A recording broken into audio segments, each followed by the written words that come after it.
Oh, are we live? Don't mind me, I'm shopping. I'm looking. So Fridays, Steve's Leaves, which is like one of my two favorite, them and Josh's Frogs, where I actually got my red-eye frog babies. Friday, those are my two places I normally get plants. Steve's Leaves, Fridays are when they come in. I don't know if you can see this. I'll show you the begonia that I'm looking at, but I don't think I'm going to. Isn't that beautiful though? I have 3 begonia rexes that are doing wonderfully, and I have one that's close enough to that like, by the time I were to put that in my cart, Steve's Leaves website freezes up. Like, it cannot handle the amount of traffic they get. Yes, this isn't our video, but I'm going to tell you my story while we wait for everyone to get here. Their website cannot handle the amount of traffic they get. And they're such, like, they pack their stuff so well. Like, everything I've gotten from them has done crazy well. Like, actually, here's one of my begonias now. He sits with me over at my, look how, he's getting big too. And he's absolutely stunning. Can you see? I can't make it so you can like easily see how pretty this guy is, because this is not looking good on here, but he is, I love him. He's so pretty. I've got a couple. I've got a mother and pearl one, and I forget what the other one is called. They're all like the swirl. They're so pretty. So, but their website can't handle. I've gotten my Monstera Celtipcana came from there. Some of my more, gosh, what have I gotten? I've gotten some Syngoniums from there. I've gotten my, I don't know. I can't think of all of them right now. Anyway, their website though, when you go to order, chances are by the time you've gotten through PayPal, it's like, oh, this is sold out now. Like, there's nothing in your cart anymore, because it doesn't save when it's in your cart. Like, people just flood there on Fridays. And yeah, so that is what I was doing while we were starting. So God, the light is like hitting me weird in my face right now. I probably should have closed those blinds. It's so bright in here. I don't know if it would have worked. Let's see. Looks like everything is good. Yay. Thank you. Kimberly said, hi, Lisa. I find painting flames with acrylic so hard. I don't have an airbrush. I attempted pouring medium, but it just looked messy. Tips, please. Yeah, you're not going to get like a realistic flame look. You'll get kind of a hint of a flame look with acrylic pours, so that wouldn't be my way of going. It's like anything else. Pay attention to the contrast, your lights and your darks, and pay attention to the shape. Glazing is going to be your friend in this case, because with flames, you want a lot of transparency, and you can absolutely get that without an airbrush. You're going to do more glazes with some of the translucent colors. So that, maybe I should do a lesson on that. That would be a good lesson. Sergio said, you are more than live. You are so live that I instantly got an ad before the live stream started. Wow. I had that happen on a live stream I was watching recently. It was like, when did that start happening? Let's see. Did I say what paper I'm talking about? So this one today, like I've been using, this is from my gray pad. Do I have it over here? I do. This is the Canson Me Tans. This is the smooth side. So when I work in the charcoal, I use the rough side. Or if I were to do a pastel, like a pan pastel base, I would use the rough side. For colored pencil, I'm using the smooth side. So it's the Canson Me Tans. This is the gray tones pad. One of the sheets out of there. I think it came from, was it out of this sheet? Yeah, I think, yes, it was. It was one of the lighter grays. Just checking it was this set. Yes, it was. So that is the paper that I'm using. This is the smooth side. The project, like all of this, obviously you don't have to have done. This is just from our previous projects, and this started kind of weird. Like, I started with the grapes and I was just going to leave it alone. And I'm like, why would I share, or why would I waste an entire good piece of paper, because I'm in love with this stuff right now, for the next piece. So I drew the next one in the middle, the flower. And I was thinking, just separate, and I do one over here, not as being one piece, but I could chop them if I wanted to give them as gifts or whatever. But then it kind of turned into, I'm turning it into a full, like, I'm just going to fill this whole page with random stuff. So for me today, the butterfly, the thought process behind that and why he's sitting on the clownfish instead of the flower is, it's kind of like, they kind of remind me of cleaner shrimp, where they'll climb onto the fish and they clean them and pick any parasites off. And so that's what he's doing. He's given the clownfish a bath, which is funny because this specific clownfish hates cleaner shrimp and freaks out if they try to touch her. But whatever. Maybe she likes butterflies better. Let's see. Laura said, so glad to be able to be here live this week. Probably won't be able to follow along with the drawing, but I love being a part of the chat. Yay! Julie said, hey, Lisa, hoping you're well. How are the baby frogs doing? They are adorable. I posted on my Instagram story, over on MeWe, and on my personal Facebook. So MeWe would be the easier, because everyone can be my friend over there. But I don't think we have a limit on the number of friends you can accept there. But anyway, I posted if you want to see photos, one of them this morning, I woke up and he was asleep in his food dish. I have a little bowl that the crickets are in to help, like I'm trying to bowl feed train them so that when they go into the big vivarium, they know where to find their food all the time because they are not finding crickets in that vivarium.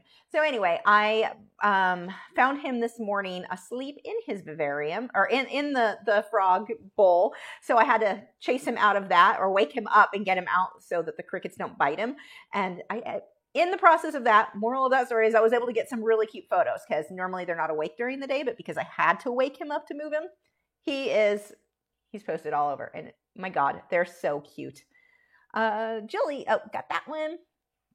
But yeah, they're doing really well and they're eating. They're doing well with the bowl seems to be helping because the crickets were getting under the paper towel. They're right now in quarantine. They're behind. Wait, there they are. They're in the quarantine. I'm actually going to move that quarantine tank to my bedroom so that they get disturbed even less at night and it's like super dark. So, because right now in the studio, I work at night. We're going to move them. Anyway, let's see. Minnow said, I know acrylic paint can be painted over oil, can't be painted over oil paint, but what about water-soluble oils? No, they're water-soluble, but it's still an oil? No. Good question, but no. Still don't put water or acrylics on top of that. Kimberly said, yeah, how about when I use oils? Would that be okay with painting flames? Yeah, you could use oils with flames and you're going to do the same thing. You'll do more of like the glazing, like just translucent layer. So you'll mix more of your painting medium in there. But yeah, that would absolutely work. I can't talk. Sergio said, very random question.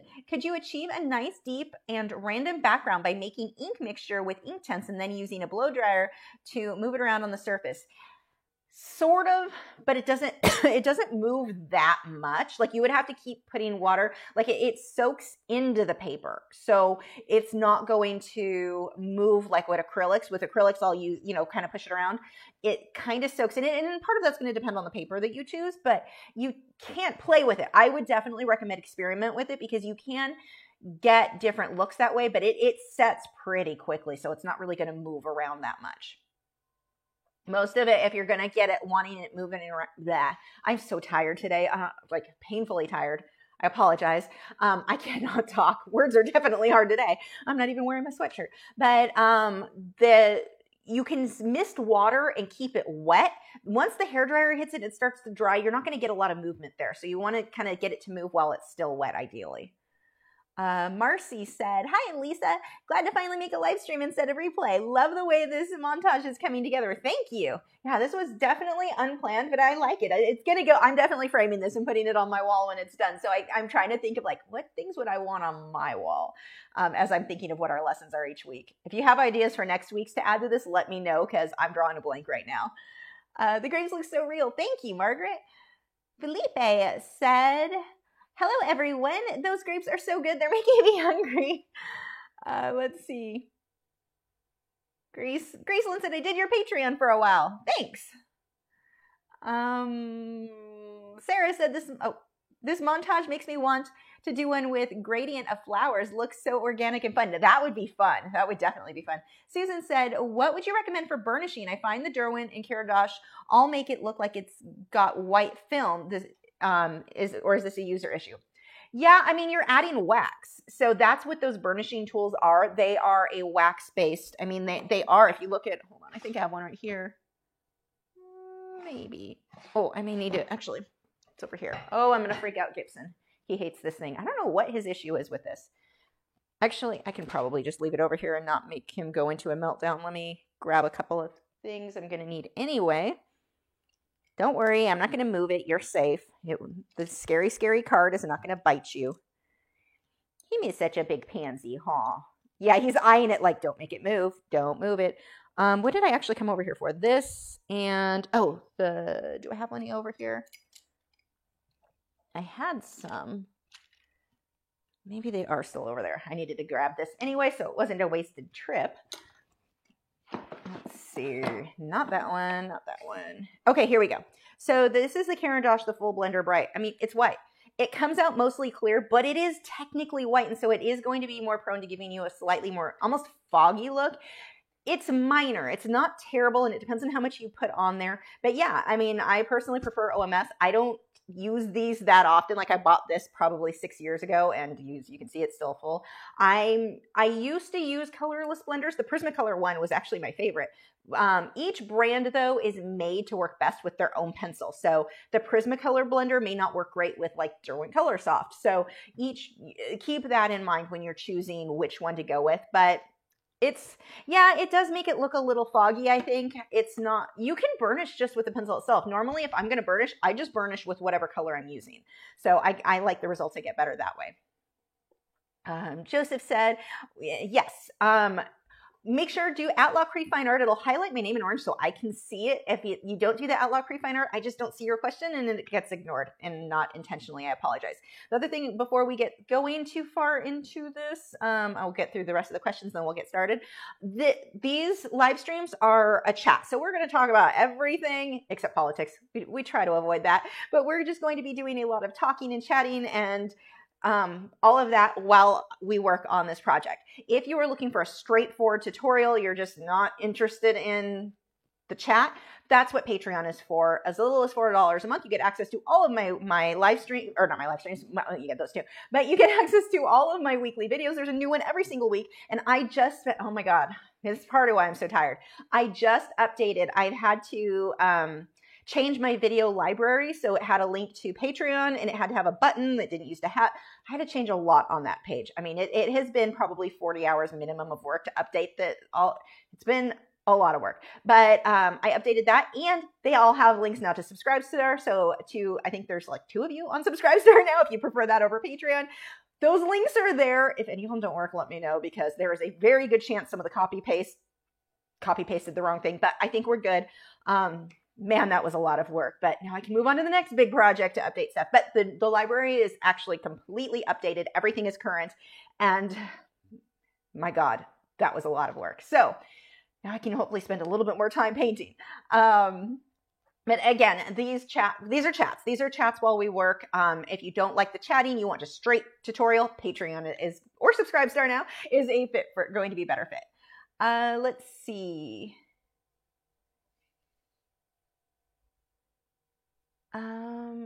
Is Grayson trying to ask? Oh, I see. Okay.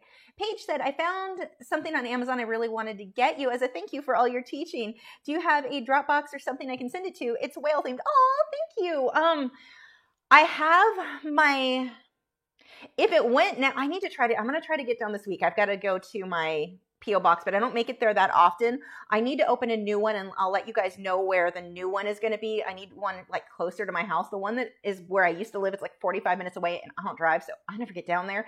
I will let you know where, thank you though. That is so thoughtful. I will let you know when I get the new one set up. Maybe I'll go to work on that this week. That is so sweet. I like whales. Sergey said, how about adding a small bird on top of the grape so it looks like she had a snack on the way? That would be cute. I'll have to adjust, like pull some of the grapes up, I think, and then maybe a bird. That is cute. I like that idea. Sneak said you could add a bird or a starfish, maybe. A starfish could work in this too. Jason said, how about a land turtle?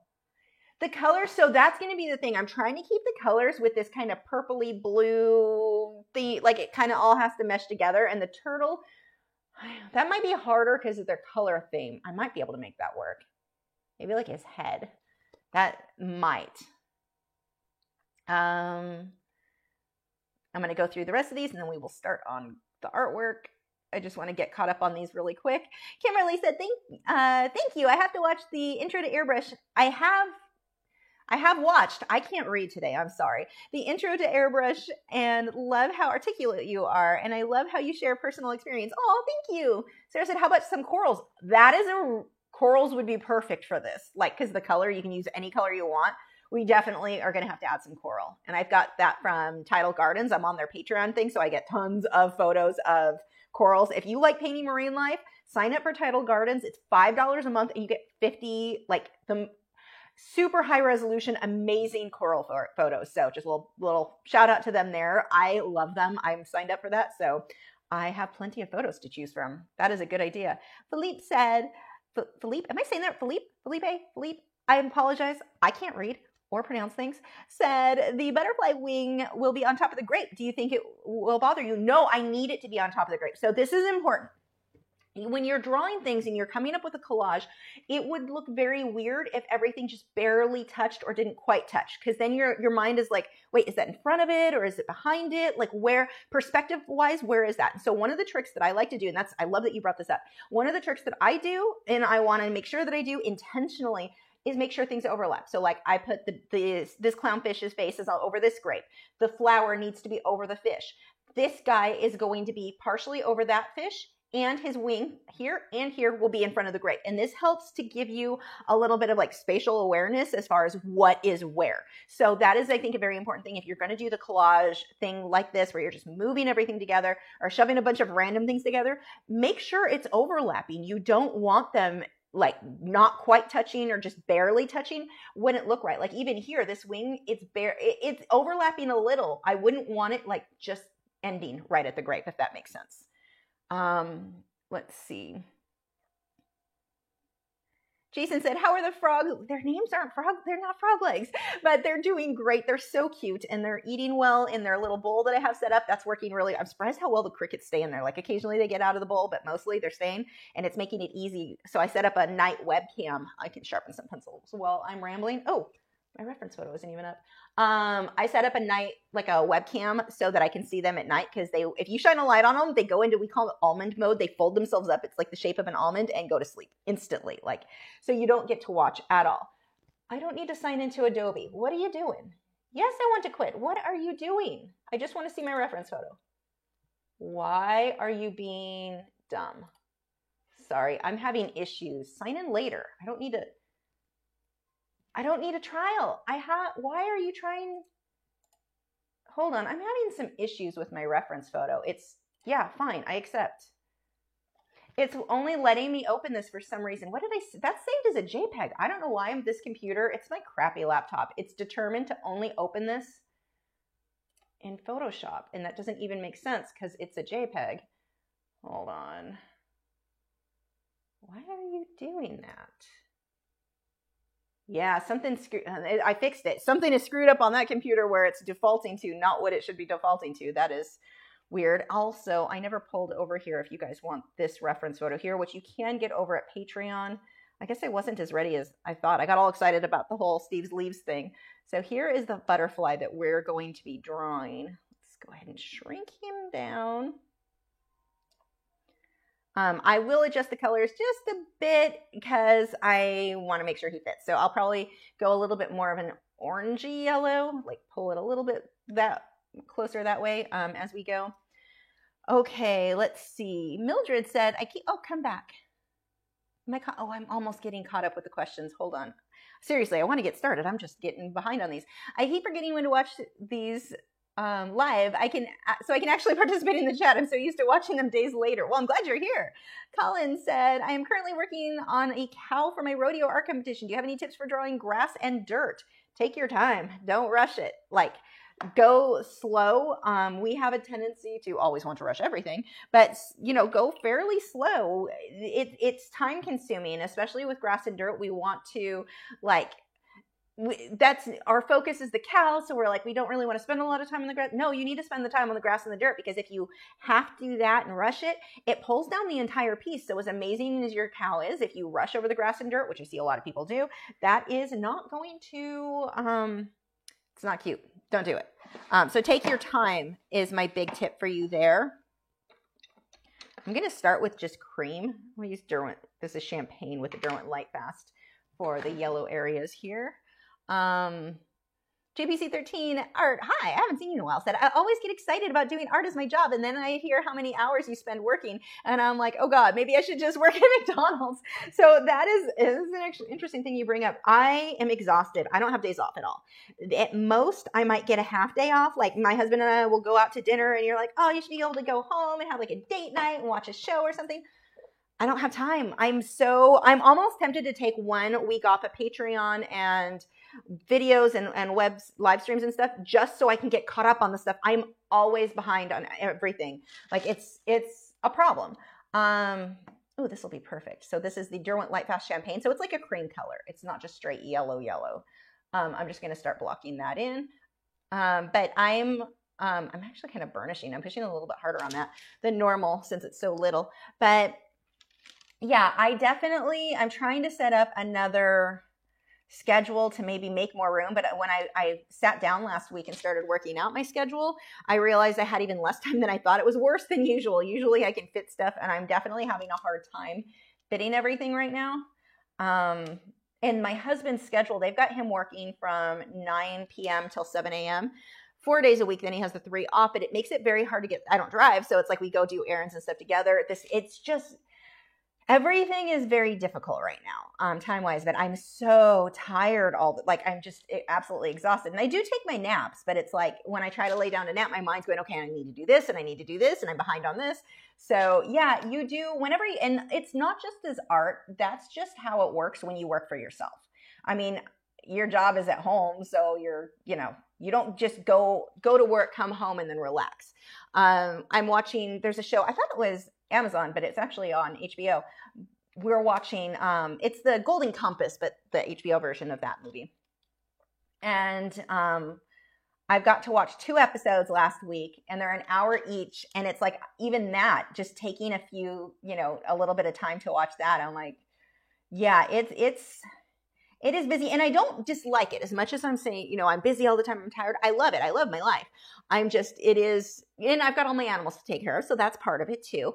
Like the frogs right now take a little bit more time, well, a lot more time than they normally will because they're in a quarantine tank, and I'm changing their paper towels every night. And I'm soaking and cleaning any frog poop off their little tree in there. I change out their crickets and put a new, like it's a whole, because they're so little and I want to make sure everything's going well. Like that takes a good half hour, 20 minutes, half hour to change. I've got water changes on my saltwater tank once a week. So the animals do take time. It's not that much time. It's just that because I have a lot, you have to go through and do all of that. So yeah, it's definitely lately been a lot. Like when I used to work at the animal hospital, like you go home and you're off. But when I went home, when I worked at the animal hospital, then my next job started with art because I was pushing forward with art. I am not enunciating well today. I really want to go to sleep. But yeah, you do work a lot, but it is worth it. I don't have an eraser over here that I need. Okay, let's grab some. I am missing some stuff I needed over here. But I mean, it's certainly worth it, but it is exhausting for sure. I'm missing my touch-up texture. That one is empty. It must be over there still.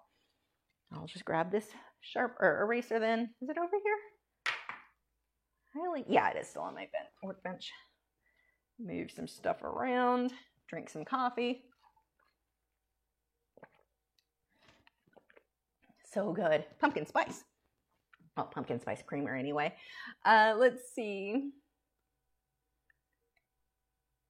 Erica said, is Subscribestar easier to filter and look for certain videos of yours? Patreon is hard when you're looking for older videos. So really, they're both. If you didn't want to use my Patreon library, which I don't know why you wouldn't because it's awesome, but just go to lacree.com, scroll down a little, and it has the Patreon video library. And I need to change that now to say that it works for Subscribestar too. But that's the easiest way. I update it usually every month or two. So that has all the videos, like you can sort by medium and then go, the photos are there so you can see what you want to do. That's going to be the easiest way. But I will say with Subscribestar, they're not as heavy-handed on, like Patreon added a lot of features. What I'm doing right now, I'm taking the Faber-Castell ink eraser or Perfection eraser, and I'm just erasing parts of the grape so that the pencil will stick better. But anyway, it's not going to erase the paper back completely to the original color, but it will lighten up enough that I can get the pencil to show up over it. Just gives it a little bit more tooth. But yeah, Patreon is like very elaborate in the way that their program is and the way the site is. It's nice, but they have a lot of bells and whistles, and that makes the website very slow, and it takes forever. Like let's say you didn't have the Patreon video library and you just want to scroll down. You keep having to tell it to load more, but every time you tell it to load more, it freezes. And it's a pain. God, trying to update the library was a nightmare because of that. Or when I had to move everything from Vimeo back over to YouTube, that was an issue. But Subscribestar does not have those bells and whistles. They're very, very basic. And so it just loads automatically. Like it was very easy for me. Like it was crazy easy for me to find the videos that I wanted. And I was able to just do like load every video all the way down to the bottom. And then I could just do a search on my Google Chrome, like just find and put in the word I wanted and I could find the video. So it is way easier, but for like the user side for you, just use my video library and it'll show you whether it be Patreon or Subscribestar you want. It's all there. That's going to be the easiest way for you to find what you're looking for. And I've been trying to link that on all of the, let's see, that will be more orange. I've been trying to link that on all of the videos. Like if you need more, like this is where it is on each of the posts to remind everyone that that is where you will find stuff. Ooh, let's use this pink. Okay, just gonna grab, it's really more of a peach, but I'm gonna go with pink to pull him into the purple. So like I was saying before, I want him to feel like all of this is a part, like they all go together. So some of the color choices I want to, even if this calls for, let's say it wanted more of a yellow that was closer to green on the color wheel. This one doesn't, but let's say it did. I would choose as an artist who is trying to make this work together to use a yellow that is closer to purple on, like I'm going to move the opposite direction just because I want this to fit in with the rest of the piece. Jason said, library where you don't have an open library here. When can you, wait, what? Library where I don't have an open library here. When can you read?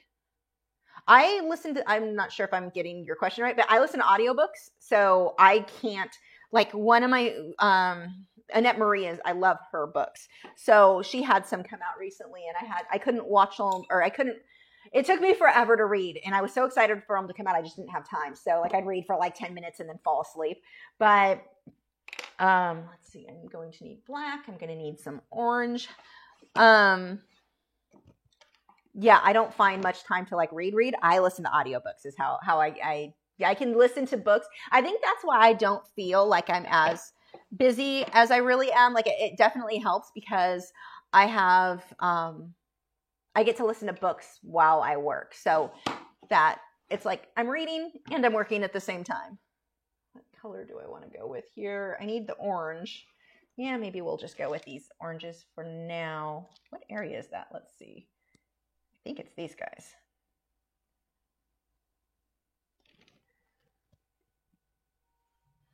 Tina said, frogs. My dart frog is orange and black with blue legs. Oh, how cute. My dart frog is not super, super colorful. The red-eyed tree frogs make up for that. My dart frog, I have a Santa Isabel. You can look those up on online if you want to see what they look like. But he's a reddish, kind of a reddish brown, reddish color with green. He's more green stripes than polka dots. Uh-oh. My neighbor just said she found a sighthound she wanted. I have to know what this is. Let's see. Oh, a silken windhound. Tell her I know a local breeder. I like silken windhounds. Anyway, let's see. I'm looking for black. Oh, did I find it? I did. Let's sharpen that. But yeah, my dart frog isn't the super cool bright one. I got him because he's what they had at the store and I wanted something small for that tank. And now that I have him, even though he's not super colorful, he has the coolest chirp. Like he's been chirping he was chirping before I woke up. Like it's like when I woke up this morning, I came in and he was already at it. He's so like, I love how vocal he is. He has the cutest chirp. So I'll take the kind of more boring colors for a dart frog to get that chirp. But yeah, I've been tempted to get another, like set up another vivarium for more colorful dart frogs, but I really don't need more. Part of me says I should because I'm already breeding fruit flies and I don't even come close to putting a dent into the amount that I breed each week. So I'm like, I could have more frogs. It wouldn't be any more work, but I don't want to cross the line into, wow, people come into the house and like, that's a lot of frogs. My mom keeps laughing. I guess there was an Everybody Loves Raymond where the brother was dating a girl and she had frogs all like in her house. Like it was a bit like creepy.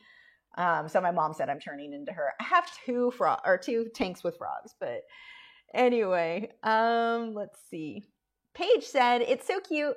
I may order one for myself. It's one of those binders for your colored pencil or whatever. What am I'm missing the first part of this, I don't think, but it has all, oh, I know what you're talking about now. Okay. It's so cute. I may order one for myself. It's one of those binders for your colored pencils or whatever, but it has all kinds of whales on it and holds 200 pencils. Wow. I have not seen that. That sounds awesome. Daniela said, do you have any pro tips for using Derwent Lightfast colored pencils with polychromos? Just purchased a set of Derwent and wondering if applying one before the other, etc. Now, they can go over each other. It makes not really any difference. Derwent, they listed theirs as being, I'm going to say a lot of ums today. I'm seriously tired. But they listed theirs as being Lightfast, or not Lightfast, I mean that too, but as being oil-based. And they're not as, like, all colored pencils that we're using are a combination of wax and oil and clay and different things. So they're all technically wax-based or oil-based. You can cross that. But in practice, if you're wondering, like, when an artist talks about it's an oil-based or wax-based, what we're talking about is how much wax or how much oil. Something that has a higher wax content, they're going to tend to be like a creamier pencil. It's going to blend a bit smoother, whereas the oil-based are going to be a harder lead, great for details. Derwent Lightfast lists theirs as oil-based. It's like the perfect balance right in the middle to me of wax and oil. So it's a little different with that. So when I choose which one I'm going to use, like in this case, I'm going with my polychromos because I want super sharp details around the edge of the butterfly wings. But if I wanted smoother blending, like the softness in the yellow, I went with the Derwent Lightfast. Now, the Derwent Lightfast is also a bit more opaque than the polychromos. So while they are both considered oil-based, I would consider the Derwent Lightfast somewhere between oil and wax, which is great because I don't need, like, I already have the perfect, to me, polychromos are the perfect oil-based. So I like having something that's a bit different. But that's kind of how I choose mine. Sometimes I choose which color I want or which pencil I want just based on color. Like if one has, it comes in one and not the other. Like Derwent Lightfast has the absolute best.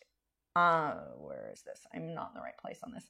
The absolute best purples of any colored pencil brand. Like they're absolutely incredible. So if I need purple, I'm pretty much always going to be reaching for my Derwent Lightfast. So sometimes I choose which one I want based on the color. Sometimes based on, like, I know I'm going to need super, super smooth blending, like a background or on a portrait. Then the Derwent Lightfast is a good choice. If I'm doing tiny detail, like on the flower, or in this case here, then I'm going to reach for my polychromos. But it doesn't matter which one goes down first. It depends on what you're trying to accomplish. Sergi said, did you notice your preferences in art supplies changing over time? I just realized today when gazing at the Lightfast, polys and luminance, I never dreamt I would afford. What? Did this get cut off? Hold on, I'm scrolling up. Where were we? That was way up there. Hold on. Wow, this really... Cletus is starting to chirp.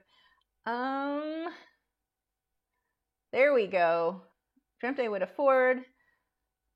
I think that got cut off. But some of them did. Like my let's go with I'm looking at Liquitex Basics. That didn't change. I started with them because they were inexpensive, but they were still Lightfast. But over the years, I tried a few other different acrylics and thought, well, maybe I want these because they cost more, like the Liquitex, I keep saying Derwent, the Liquitex Heavy Body, and it turned out I didn't even like them.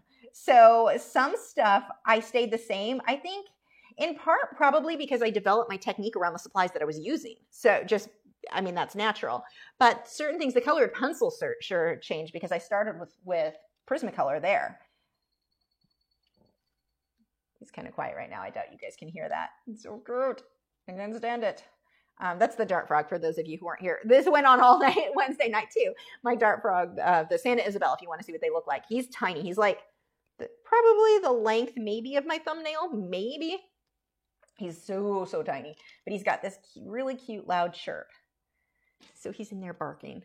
But yeah, there are certain paper. I have changed the type of paper I like so many times. That's probably the thing I've changed more than anything else. Like right now, I'm obsessed. If I'm going to use OMS, I'm obsessed with the Canson Me-10s, whereas I used to really, really like Bristol Vellum. I hate Bristol Vellum now. Like, I'm like, how did I ever like that thing? Now that I've used other things, I realized that wasn't even the best use for like the techniques I use. I love sanded paper, and I never thought I would. So paper, I would say, is the biggest thing that I've changed over the years. Believe said, you say my name good enough. Say Philip. Oh, if it's easier. About the wing, I was wondering if you'll have enough on that paper fixative. You mean enough tooth? There's plenty of tooth. I really don't need, the only reason that I needed my fixative, I've got my touch up or colored pencil touch up texture, which is kind of like, well, it's not even a fixative though.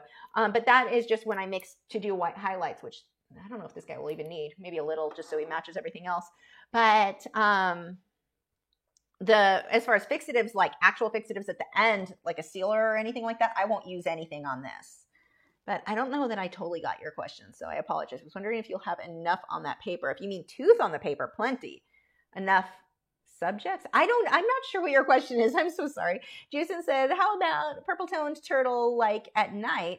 Oh, and how am I supposed to remember the frogs' names? I don't know characters of the game. Well, you should. Or I just call them my baby murlocs.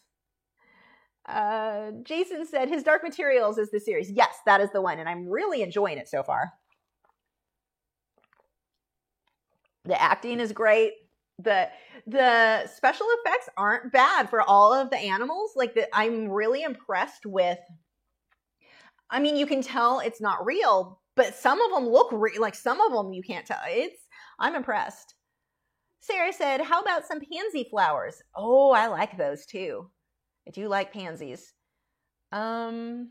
Angel said, "Me too, Lisa. I confidently say that to myself that I love my life, and it's my third glass of Chardonnay now." Janet said, "Forgot to add, I think it would be nice if you showed us how to paint foreground grass and dirt." Yeah, that would be a good lesson. Sandra said, "The German word for self-employed is I can't even say that. It's a compound word where something means oneself and the other part means all the time. I think that describes it very well." Yeah, it does. That is very accurate. Minnow said, "Wouldn't a monarch butterfly or a queen butterfly match better?" Possibly, but I was just doing a random search, but maybe not, because if I had the monarch, too much orange would pull away from this guy, which I didn't want. So I thought this was a nice balance. But a monarch would. I mean, you could make it work. I just, when I looked for random photos to draw, this one came up and I thought it would work well for this.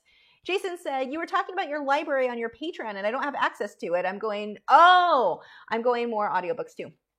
You do have access to it. You just wouldn't, like if you're not a Patreon, when you click on it, you wouldn't be able to watch the video, but you can see what's there on that library. Angel said, "HBO Max, Disney Plus, Hulu, all these streaming services. Gosh, but since you have HBO Max, try watching Raised by Wolves." I'll have to look into that. See, I don't have time to watch things, though. The only reason I started this is my husband started watching it because he has a normal job and actually can watch TV and stuff and thought that I would like it. He didn't know it was based on the movie. So when he started describing it, I'm like, the Golden Compass?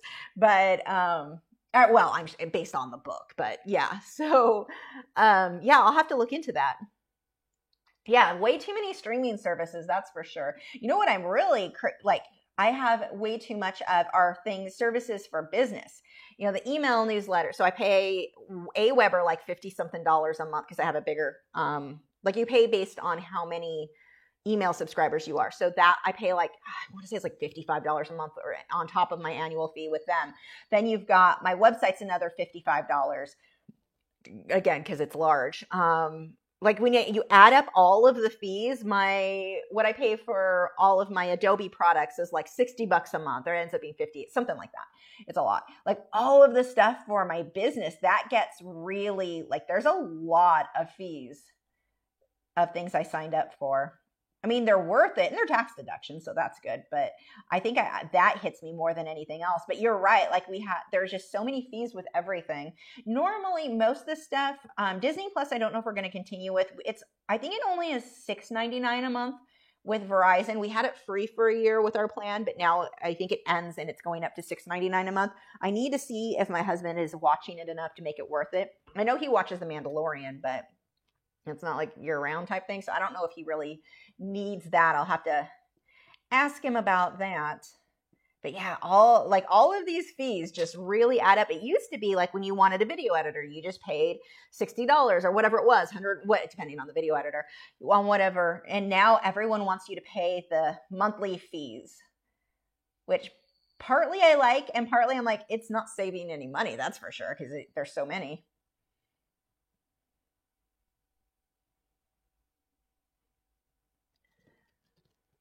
Let's see. Sergio said, I remember you mentioning that Wade had some sort of a coat when you bought him. Is that still a thing for the sweet cow that he is? No, he's lost that thick undercoat, his winter coat. He definitely lost it. He has a normal cow coat now. Thank God. God, the shedding for months, it lasted so much longer. Like, it took so long for all that coat, especially around his neck, to come all of the way out. That was a bit of a nightmare for somebody who wants their house clean all the time, but definitely worth it. So yeah, he luckily has a normal greyhound coat. Now, it's more coarse than Gibson. Gibson's very, very sleek. Wade's is short, but he definitely, his coat type is different, but it's not that thick undercoat that he had when we got him. That sure was a surprise when I saw that when they dropped him off. I call it rent to own. We did the foster with the intent to adopt, I guess is what it was. I can't foster normally because the second an animal comes into my house, I'm like, and you live here forever, whether I was planning on it or not. So I could never be a normal foster. I don't have the strength. But anyway, when they dropped him off for fostering, I was clearly not going to give him back for. I was shocked. It was like, that is not a greyhound coat. It was almost more like a corgi, like this thick undercoat and the shedding. I mean, he didn't shed as bad as a corgi does, but it was pretty crazy. I'm just going to, wherever the blue is, I'm covering it in black, and I'm going to put the Touch Up Texture titanium white from Brush and Pencil, the stuff that I mix, and I'll paint it and then put blue over it. That will be easier. Let's see. Jason said, is that a dark purple on the top of the wings? No, I'm just doing black right now. I'll probably throw in some purples and blues, but right now I'm just doing a base of black. And I'm really just burnishing. I don't even think I'm going to use OMS at all on this one because it's such a small area, and I'm going to let a lot of the paper show through. It's the same color as the butterfly wings there. It almost makes it look like it's translucent. Angel said, could you explain oil over acrylics? Cautions for cracking too. So oil over acrylics, I'm just putting a thin layer. Now, keep in mind, when I paint, whether it be oil or acrylics, everything I do is very thin, unless I use like the palette knife piece that we did on the recent live stream. But normally, everything I do is extremely light layers. Like, when you touch my work, it is perfectly smooth. You don't feel any ridges from the paint. So everything is a thin layer. So the acrylic is just my base layer. It allows me to take advantage of my favorite part of acrylics, where it dries really quickly, and get that laid in very, very quickly. And then when it dries, because it does dry fast, I then can do my oil on top. And then I get to take advantage of my favorite parts about oil, the fact that it dries slow. So small, like smoother blending on certain things. You kind of plan your work around, okay, I know this area needs to be smoother. I can do that easier in oil. I know this has tons of tiny detail that's easier in acrylic. I'm going to spend more time on that in this layer, but that's what it is. Cracking is never a problem because all of my layers are completely thin. Now, fat over lean with oils is where you're typically going to see cracking. That is going to be where somebody puts a really heavy layer down, like with a palette knife, or they didn't thin it much with any paint thinner or anything else. It was just thick, almost straight out of the tube. And then they put a thin layer that dries very fast on top, because that layer on top dried faster than the layer underneath. That's what will cause the cracking. Or one of the things that can, the main thing that can. So in that case, you always want to put your heavier, thicker layers on top of your thin layers. And so that's more of an issue with oil painting. Now, there is the possibility of your acrylics just being crappy acrylics, or the canvas not being great, not primed well, and you may end up with cracking there, depending on, like, some people like to use the gel mediums and thick mediums to make it like really thick. That could run into the same issue if your layer on top dries too fast. So the only time I've had the crack, and I actually used it as a part of the work, it looked really cool. You've seen me do where I put the paint on really thick with acrylics and then use the spray bottle to let it it almost looks like an acrylic pour. I did that once, but I had the paint, my base layer was too thick that I put the initial paint on. I didn't thin it out enough. And so when I put the water on top, and it was still all wet, when the water on top dried, it pulled out and it created these cracks, these fissures almost down it looked great. I mean, that painting sold very fast, but it was not what I planned. So lesson learned there. But any time that the layer on top dries faster than the layer underneath, that's where you're going to run into issues. That just scrolled too far. Scrolling up. Angel said, your house is literally turned into a zoo. Yes, we've always when we first moved to Texas, we had to find homes for, one of my students we had bearded dragons. We had, I had a tree frog, but he had lived his life. He was 12 when he passed. And he passed maybe a year before we moved here. I had a reef tank. I found homes for everybody, but we didn't bring most of our critters with us when we moved. So yeah, now that we have the space again, my husband and I, we don't have kids. We have our critters. Like that is, and we don't go on vacations or anything. We stay home and take care of our critters. That is like what we enjoy. So yeah. Daniela said, thanks as always, Lisa. One more question. Just getting into mixed media. What is the general rule? What to look for in archival LightFast art supply? So it should tell you, like with colored pencils, they're going to have LightFast ratings. If the supply, if you can't find any information on LightFastness of it, you can pretty much assume it is not LightFast. So that is, safe assumption. By the way, here, this needs to be kind of bumpy and rough looking. I'm just using a light hand and letting the paper show through. So I'm getting that almost Crayola crayon look where it's like really light, but that gives me the texture I want, the softness, and I'm not going to blend it out. I'll let it stay a little bit bumpy there. Anyway, what were we talking about? Archival and LightFast. You want to make sure your paper is acid free. And you can look up reviews too and get more information on any of that you might need. But acid free paper. I'm trying to think what else. You want to make sure too, as far as work being archival, you don't want to put a water-based product on top of a wax or oil-based product. So you're not going to put your acrylic paint on top of your colored pencils, for example. So those are things you want to keep in mind. But if it's all water-based, so like let's say you wanted to use watercolor and charcoal, you can put those back and forth over. You'll get weird results if you put the watercolor on top of the charcoal. But I mean, it's all fine. That's not going to be an issue. So just keep that in mind with wax versus water-based products, wax and oil versus water-based products. Joseph said, so I just got word that my friends had a baby girl and named her Mandy Lorianne. My friend needs help. Mandy Lorianne. Oh, God. Wow. You should get her a Baby Yoda. I'd say inside joke, but half of you were probably here for that argument with Joseph. He says it's not Baby Yoda, it's the child. I say it's Baby Yoda. I'm not into Star Wars, so it's funny to me. Sarah said, at what point does art become your job? Is it when you do enough hours in one day, or was it when you make enough money off of it? For me, I mean, it is how I make my living. So I guess that's how I define it, but other people might define it differently. I'd be interested to hear what other people think on that. But for me, it's how I make my living. I don't have any other, it's all art. So that is how I define it.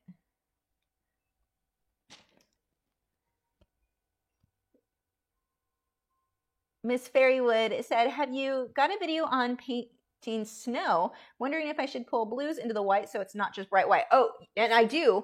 I can't think of any off the top of my head, but I've painted snow on multiple occasions. Anything white is not white.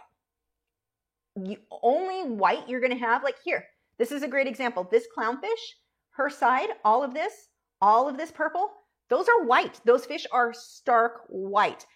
But white reflects what's around it. So blues and purples are going to be your main thing. Sometimes it's yellow in snow. Like if you've got a sunset, the yellow will cast a reflection. Be careful because sometimes the yellow snow, but it's going to reflect what is around it. And so when you paint snow, very little of it is true white. Only your brightest highlights will be white. Everything else is going to be this like base layer of purples and blues and such. So yeah, really look at those colors.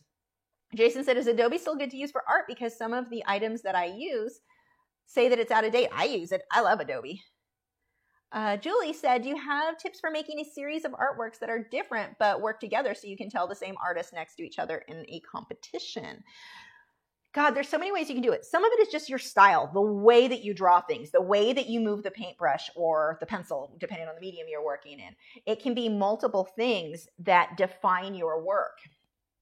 Some of it may be the subject. So like in mine, if I look around, I've got light bulbs. That's kind of a theme that goes through a lot of my surreal work. So even though like this one's a wooden shelf with a tree and light bulbs hanging off it, I don't think you guys can see it up there. It's too high. I may have another, I don't have any more in here. Another one may be light bulbs hanging off a tree with the blue background and a surreal landscape. I mean, but the light bulb kind of pulls that in, and I have the same way. I paint the light bulb the same almost every time, so you can tell it's mine. I have other ones where there's a light bulb and birds nesting inside the light bulb. I have another one with butterflies sitting on the light. Like that light bulb theme kind of goes through. So you can have a single element that runs through a lot of yours.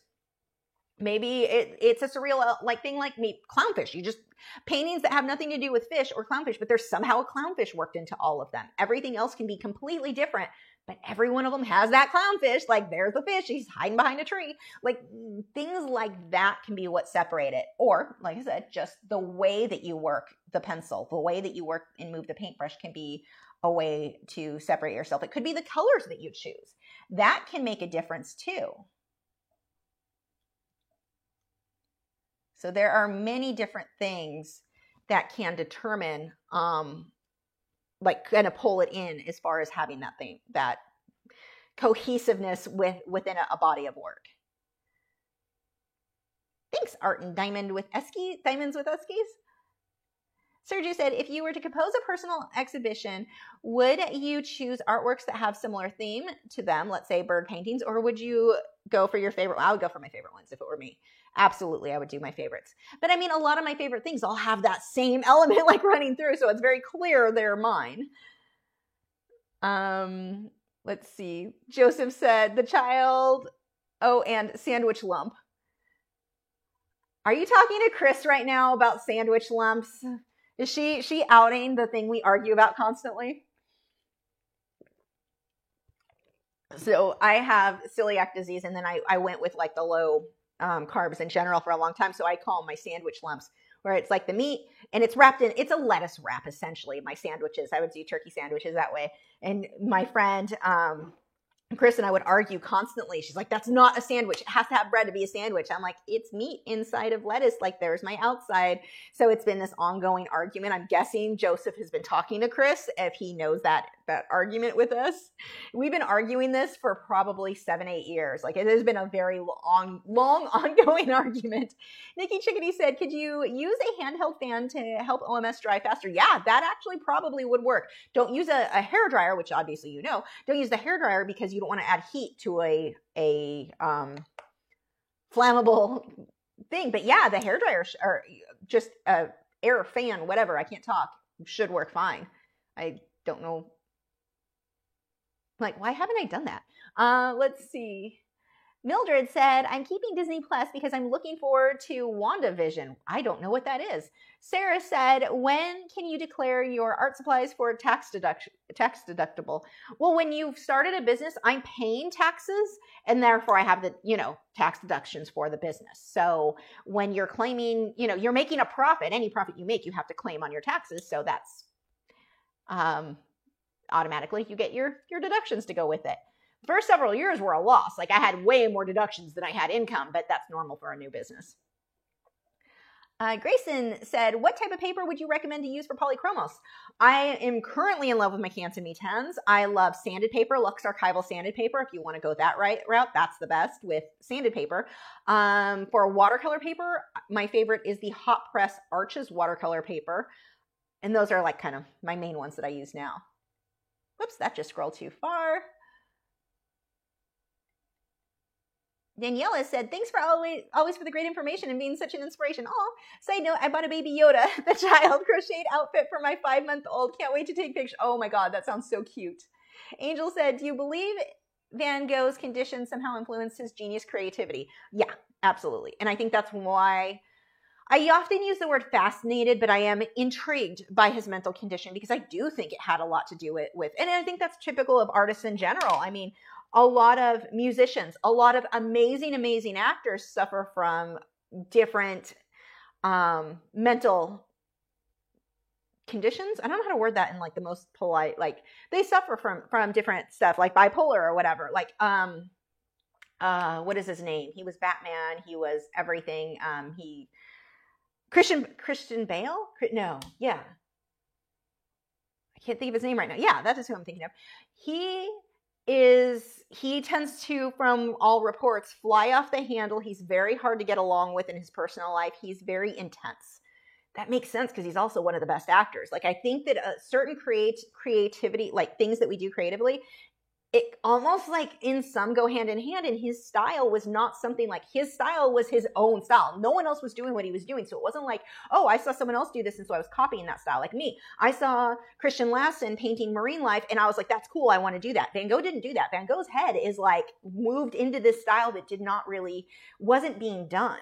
So, or not, and a bunch of people around him. And so I absolutely think that it played a role in what his work came out like. And maybe that's why I find, well, I'm also, fairly intrigued with his mental situation, just because, my biological dad suffered from schizophrenia, and we have, I've been around that stuff. So of course, growing up with it, you're kind of like, oh, but I absolutely personally think that it had to do with it. I don't see how it couldn't, because depending on what his exact situation was, that's going to play a role in many, many aspects of your life. So it only makes sense to me that it would have. Caput mortem that I use on everything. I just wanted to make sure that's what it was, because I'll pull some of that in here. Yeah, we see that with music too. A lot of the best musicians I've known, many of them suffer from bipolar, they're manic, they suffer from, you see that a lot in these creatives that have this music that just moves you, that you can, it's just more than just a pop song, yeah, definitely. I think that would play a role. I just don't see how it couldn't.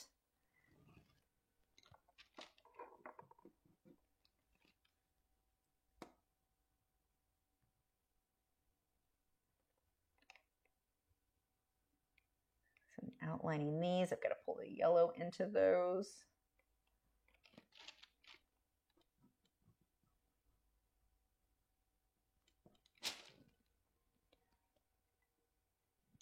Okay, where did the yellow go? I think I have, oh no, it's right in front of me. That should probably be sharpened. Oops.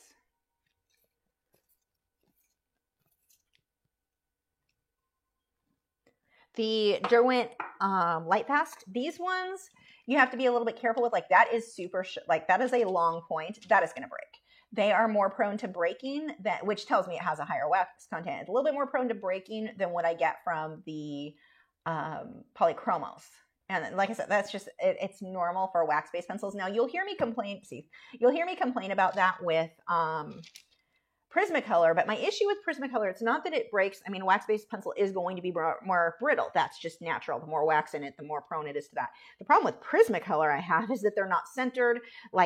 For a brittle lead, it better be centered. If it's not, when you sharpen it and it's all off-center, it continuously breaks and snaps down the pencil, and that's that and the wood casings are just crap in general with Prismacolor. But when you hear me complain about that breakage, it's not so much the breakage itself. Does it have a good casing? In my case, just the tip broke. I didn't break all the way down the pencil. I only broke the tip because I sharpened it I used too long of a sharpener. And so I knew it was going to break as soon as I saw it, just because of the length there. Janet said, as I sit here in front of my 4 unfinished paintings and waiting to start another, I'm curious if you have any unfinished paintings. I do. I have 2 portraits that I'm working on in oil. I've been behind on everything. So they are I've got to get back to them. So yeah, that is my plan. Hopefully tonight, I'm hoping to get some oil painting done tonight, but I'm going to move the frogs out of here. So yeah, that's hopefully. Jason said, how is the butterfly not going to look flat? Is the OMS going to help with giving it depth? I don't think I need OMS on this. I'm just burnishing everything. It's small enough that I think burnishing, is going to be enough. Just adding a little pressure. I'll come back through with the, the OMS doesn't make a difference on something having depth. It's the values that you use. And butterflies tend to look flat anyway. Julie said, also, those type of conditions are clustered together, so you will see families with bipolar, schizophrenia, etc., with various members. Personalities, see a lot of creativity with them too. Yeah, definitely. My bio dad side of the family, they all suffered from different mental conditions. They were all very violent too. So I think you had a combination of violence. They grew up with it, and they taught their kids to be violent type thing. I avoid them all. Actually, I have not seen any of them in God. Trying to think when the last time 15 years ago I saw anyone from that family. But I'm just going to take a little bit of orange around the bottoms of some of these. But yeah, that definitely, like, without a doubt, ran in that family. And that family, I mean, they were very poor. They did not have means. This wasn't a family that could go to counseling or anything like that. So my bio dad did, well, he was required to by the state because he tried to kill my mom one of the times when he had his milk. My childhood was interesting, but they, yeah, most of them, like, none of them got help, and they were not fun to be around. Well, being violent too was not helping matters. Let's see.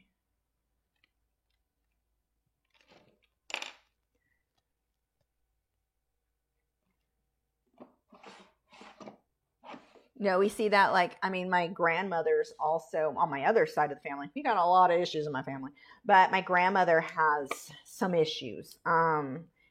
And my aunt does as well. Like, you can see where my mom, I don't see that in my mom. I see it, like, clearly my aunt developed a lot of those same things. And the funny thing is about that, my aunt can't stand my grandmother. No one can stand my grandmother. She is a miserable, miserable woman. She wants to make sure everyone around her is miserable, and she does not care who she hurts in the process of making that happen. But anyway, my aunt is similar, has a lot of that. And it's funny because my aunt is the one who just absolutely can't stand her. And it's like, well, you're just like her. That's kind of, well, not just like her, but close. It's odd. It's just kind of an odd thing to see. And I've seen that on my dad's side too. The people who were most like each other hated each other the most. Whereas, like me, I'm kind of standing out there from the outside because I'm not having to deal with a lot of the mental conditions that they are. I'm standing there from the outside going, I mean, I don't hate anyone. I'm just going to avoid them. Whereas those that shared certain mental conditions hated each other. Like, it was very odd. Angel said, Van Gogh might have had an interesting childhood. Child development affects anything later in life. Do you agree? It can. But also, I think we have a tendency to want to blame our childhood for everything. Like, I was told, because they made me go to counseling because of my dad, I was told I would not have a healthy relationship until I was in my 30s or 40s or something like that. Okay, but I've been married since I was 23, and I have like, by everybody's standard, ideal, like, my marriage is very, very good. Very, like, I don't have the problems that they were determined that I should have based on how I grew up. So I think that it can. I think it depends on the person, though. I mean, I don't want to be like, I'm extra strong, but I was not going to let what I grew up with affect my adult life. It was like, I'm going to avoid, like when I was dating, if anyone acted at all like my bio dad or any of his family, I'm out. I have no interest in you. Whereas I have a sister who was like, what? Drama? I like that. Count me in. So, there was a bit of a difference there for sure. But I don't know how much of that is just a personality type. I am very, if somebody tells me that I have to do something, and in this case, the counselor's like, you're going to struggle with this. I'm like, watch me. Somebody tells me you can't be an artist for a living. You can't make watch me. So the second somebody tells me that I'm supposed to follow a certain like mold, I'm like, I'm gonna watch me. Hold my coffee is my thing.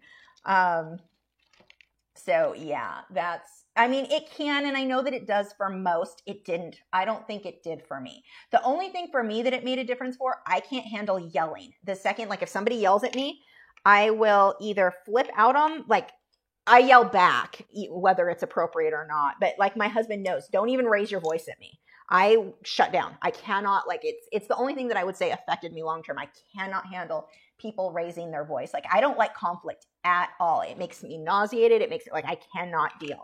So that's the only thing that I've seen, like, that I brought with me from childhood, is that if any, like, I can't deal with drama, and I can't do conflict. I can't deal with yelling. Somebody raises their voice, and to me it's like, and here come the fists. I'm going to have a meltdown. Like, I'm going to go hide in the corner now. So my husband knows that about me. Like, if we're not getting along about something, just walk away. Because if you raise your voice on me, I'm like packing my crap and I'm like, I'm out. Like, it's a overreaction for sure on my part, but there is no yelling in this. Well, besides me yelling at Chicken to stop screaming, or, the dogs to come in when called. But like, argument yelling is not something that I tolerate. Let's see. And I know it's funny because most couples, like most people will like yell at each other when they're arguing. Nope, not me. It cannot it's like an absolute cannot deal with thing. Let's see. NH Chicky said, there is a fine line between genius and insanity. Yes. Yes, there is. Gypsy Heart said, help, watching two of the buds on my orchid open, look down at the leaves and there's a small red spider thing. Best I can find online is it's a spider mite. How do I get rid of them? Okay, you're probably not seeing a spider mite with your bare eyes. Most people can't. If you're seeing a small bug, it may just be a small regular spider, not an actual mite. So you need to first identify if it is a spider mite itself. Usually the first sign you're going to get of spider mites, you'll see webbing, like fine webbing. So if you hold it up, it's finer than a normal spider's webbing. Hold it up. If you see lines of the fine webbing. I'm dealing with spider mites right now, actually. Oh, I can see some in that one because it's pretty bad. This is what happens when you buy plants from Lowe's or Home Depot. They all come, but anyway. So in this case, like with mine, if it's a spider mite issue, the way that I treat that for indoor plants, for outdoor plants, I just hose them down. But for because I don't like to use chemicals and bug sprays and stuff outside. But inside, I use a systemic mite spray by Bayer, and that one is safe for Bayer makes it, and it's for Bayer roses, and it's something and mites that work. That I've had really good luck with. But if your orchid is in bloom, you don't want to be spraying stuff on it right now because that can make the bloom drop sooner. Again, I don't use systemics outdoors. I don't want to affect bees or ladybugs or anything like that. I will only use it on my indoor plants that stay indoors. So, but you've got to figure out if that's even spider mites. You may just have an actual spider living in the plant. That is very common too. You normally will not see spider mites with your bare eyes. There are a few things you can do. One is check for the webbing. That's how I typically will see it. I mean, fine webbing. You really have to kind of know what you're looking for there, unless it's a horrible infestation.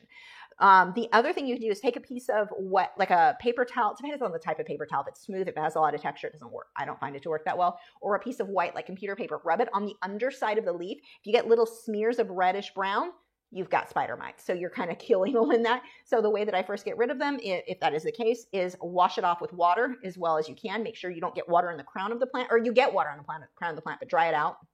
Like stuff a paper towel in there, get as much water out as possible, or you will get crown rot. But I want to remove all of that, and then I spray it with a systemic mite spray. And I just treated all of mine a couple of days ago, and I will do it again in about 2 weeks, and then I probably won't have to do it again for years. So the other thing that you can do is raise humidity. So that is, spider mites can't breed; their eggs rot if it's too humid. So I have a humidifier, a big one in in this room. So that's going to help keep the spider mites under control. Now you will read articles where people are like, oh my God, you have spider mites. It's the end of the world. Throw away all your plants. You're never going to get rid of them. It's not that big of a deal. You just keep it. You don't want them to overrun the plant. As long as they're not overrunning it, it'll be fine. But like I said, I treat them, and that has been what works very well for me. Sergio said, are you considering doing a pastel mat piece with a pan pastel base and colored pencil on top? I'm sure I will. I do them fairly often. I'm not sure when, but absolutely. I like that. I like that mixed medium a lot.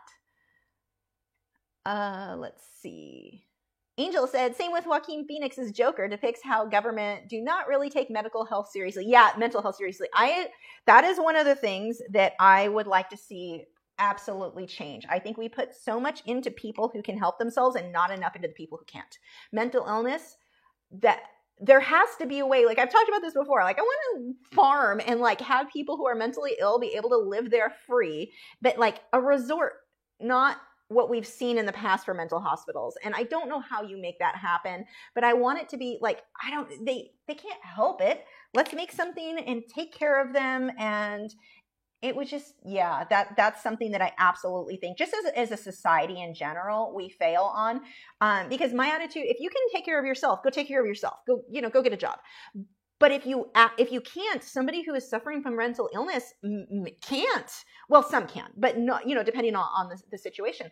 So I do think that as a society, we need to have a better way to support people and help them that are suffering. And I don't know what the answer is, but it's like, that is something that I would definitely, I've seen so much of it with my family. Now, my family was all high functioning, like they could hold down a job.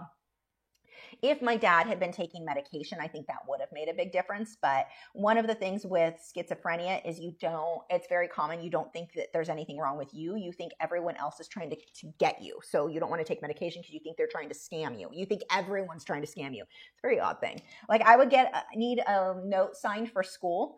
And my dad, he couldn't read. He had the reading level of less than most third graders, but he couldn't read. And he was convinced that God didn't want him to learn to read because he would be too smart. Sure. So anyway, he would, if I brought a letter that needed to be signed for school, like, cause I was sick a lot. I had celiac disease. And we didn't know back then. So being sick all the time, I missed a lot of school. And so I'd have to get notes from him and he approved it, but they'd still different teachers would require me, even though he called the school, they would require me to have a note from a parent, but he couldn't read the note. And so he thought that I was scamming. I had to learn, I'm very good at forging now. I had to learn to forge his name because it was a full battle of potentially fists getting involved just to get him to sign a thing, even though he was the one who told me I could stay home because I was so sick. But he always thought someone was trying to pull something over on him. And so with the case of schizophrenia, a lot of them won't take medication because they think that you're trying, just taking this white pencil around the edges here, they think you're trying to scam them. It's very, very odd.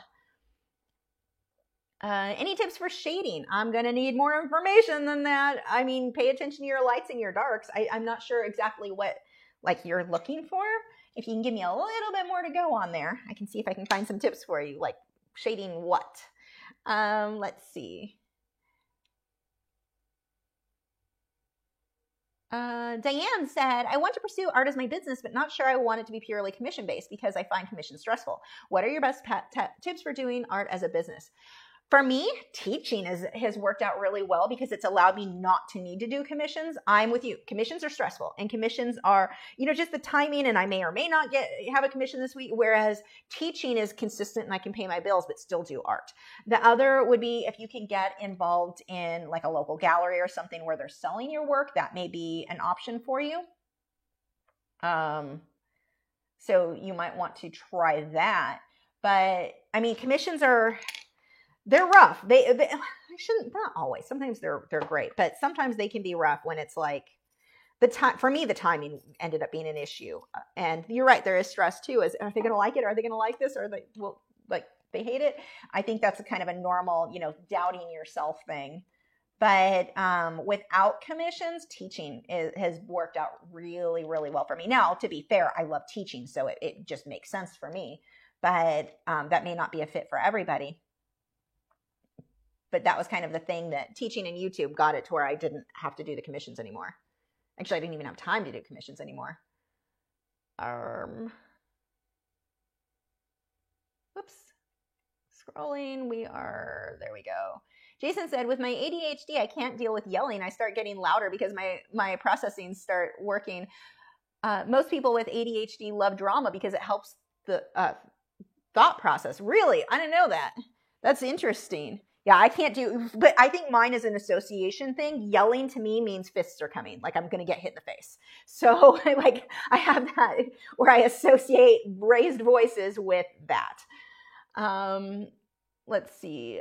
NH Chicky said, I hate arguing. My mother did nothing but yell and scream. Now I can't tolerate it. Yeah, that's how everything with my dad was just everything was a nightmare. And H. Chicky said, my boyfriend and I never yell. We talk out any differences. Yeah, and that's really, I think it's a healthier way to go. But I mean, I know people who are perfectly happy and they just happen to yell at each other a lot. It's definitely not my preference. I couldn't manage it. Oh, you need to be sharpened. Actually, let's get a little bit of black in here. I'm going to start with the highlighting in just a moment with the Touch Up Texture Titanium White Mixture. And then when that dries, I can go through and add some blues. I've got a few things I want to add to this guy. Let's see, we've got some legs he needs in there. Very, very much like shrimp legs. So I thought that was perfect for, that's exactly how I draw cleaner shrimp legs. Gypsy Heart said, thanks. It's about the size of the tip on the pen, and I was sitting on the light green of the base of the leaves. I squashed him with the back of a pen. There's some webbing, but very little. Size of the tip of the pen. Spider mites are not that big. They like, the only way that I really ever see a spider mite is if I hold it in the light, you might see specks, but they're really tiny. Way less than that. And usually they're going to be on the underside of the leaf too. Although my Alocasia polys or the Amazonicas, for whatever reason, they like the top of the leaves. Those have been in the bathroom. I treat them. I wash them. I cannot get rid of the spider mites on them. The plants are fine and healthy. I just can't get rid of the spider mites on them. So I'm torn between, do I bring them in and stick them right next to the humidifier? But then they're just going to jump off them, and well, all the other plants have it right now anyway. So yeah. Gypsy Heart said, I just got him 3 days ago and it's super humid in my house, so hopefully that will be the last one I see. No other signs anymore. And if you put them right next to a humidifier, I think that will help, like a little one. Julie said, thanks for the art series tips and all of your teaching. You've helped me a lot. I don't think I have a style yet, but just paint and draw what I see, so we'll have to be more creative. And the funny thing about style is it's something that comes on its own. Like we have a tendency to want to, like, I need to go find my style. I need to develop my style. And it was kind of a big wake-up call for me. I think I'm going to do the touch-up texture titanium white mixture now so it has a chance to dry. But for me, one of the big wake-up calls was I was sitting there trying to find my style. And I was working at one of the, like, paint while you draw places, or paint while you drink places, whatever, teaching those classes. And I'm in there one day designing the paintings for the lessons, and I'm talking to some of the other artists, and I just talk out loud. That is my way of things. It drives people crazy. I never shut up. But I'm sitting there trying to think, what is my style? I need a style. I need to develop that style. Like, what is that going to be? And I'm rambling for a while, and she finally looks at me and she's like, what are you talking about? Like, you have a style. Every time you post online, I can clearly tell it's yours before I see the name. Like, you have a definite style. And so I started looking at my stuff. I went home that night and, what are the leaves on that fiddly fig doing? But I went home that night and I'm looking around at the room, and it's the same thing like I was saying with the light bulb. That one has a light bulb. That one has a light bulb. That has a chickadee. That one has a chickadee. That one has a light bulb. That one has like, you had certain elements. Each painting was different, but I had elements and I had certain styles with the way that I moved the brush, and I didn't see it until someone else pointed it out to me, which I thought was really interesting. Now, for the touch-up texture titanium white mixture, there is a sediment. It's going to settle down here. I need to shake this until that is completely mixed through. That is very important, so we'll do that. That just jumped too far.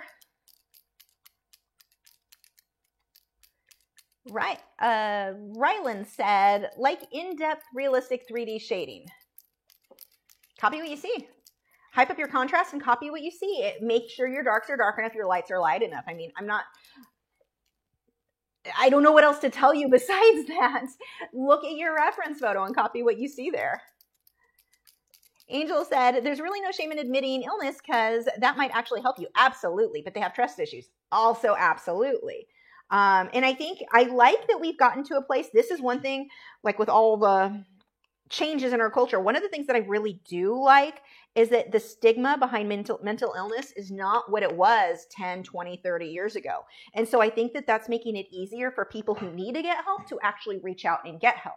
So I think in the past, people were judged really harshly for something they couldn't control, which makes no sense. But that is what we did. I'm looking for a liner brush. Now, oh, there it is. Now that's not really, I mean, you may have some people who are jerks, but for the most part, most people are like, oh, you have this problem. I want to help. How can I help? It's very different. Whereas, I mean, gosh, you watch stuff about the 50s and they're just throwing everyone into mental wards, which were not helping either. So it's like, I'm just going to mix these together. And as always, I put in way too much liquid. I need to put more titanium white in there. So I'm just mixing these until it's about the consistency of like how I would paint white acrylic paint with a liner brush. That's the consistency I'm going for. So in my case, I poured way too much of the liquid. Not liquid, liquid. Now I'm going to stir that together. There's still a little bit too much liquid. Let's get some more titanium white in there. Now this is the only product that is going to be, that you can paint onto your work and have it be archival. A lot of people say, well, can I just use acrylic paint? No, because you're putting then a water-based product on top of a wax or acrylic wax or oil-based pencil. So that's not going to be archival over time. That is going to chip and peel off. So if you're just doing it to make prints, sure, no problem. But if you're trying to sell your work, no. This is the only one made for colored pencil. And you just mix those two products together, and then I can paint on wherever I want different little highlights. And then even though this is just white, I'm going to go over this with color when it dries, but we'll have to let that dry.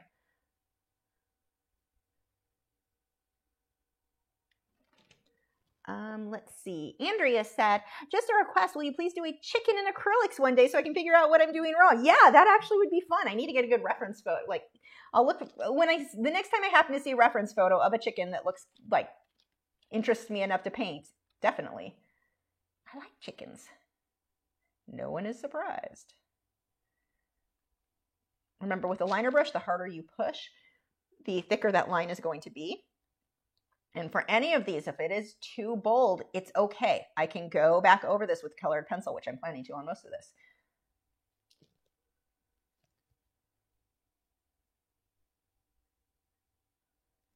We can throw in some dots, get a little bit of texturing here.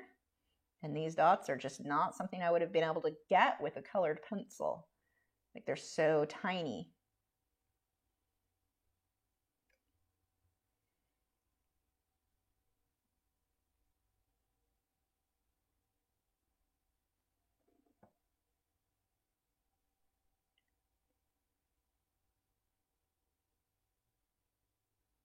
Little dots, just building up some of that texture. Man, this product made, like, I love all of the brush and pencil products, but this one made such a difference in my work because it allowed me to get these tiny details that I was really struggling with colored pencil, where I would just kind of leave it out. I don't feel limited anymore. Whereas before, I definitely felt a little limited by colored pencils, like some of the amount of layers I could get, or, you know, different things. And this product made such a difference for me. It's on my, like, for me, if there was a colored pencil product that I'm like, I can't live without, this is it.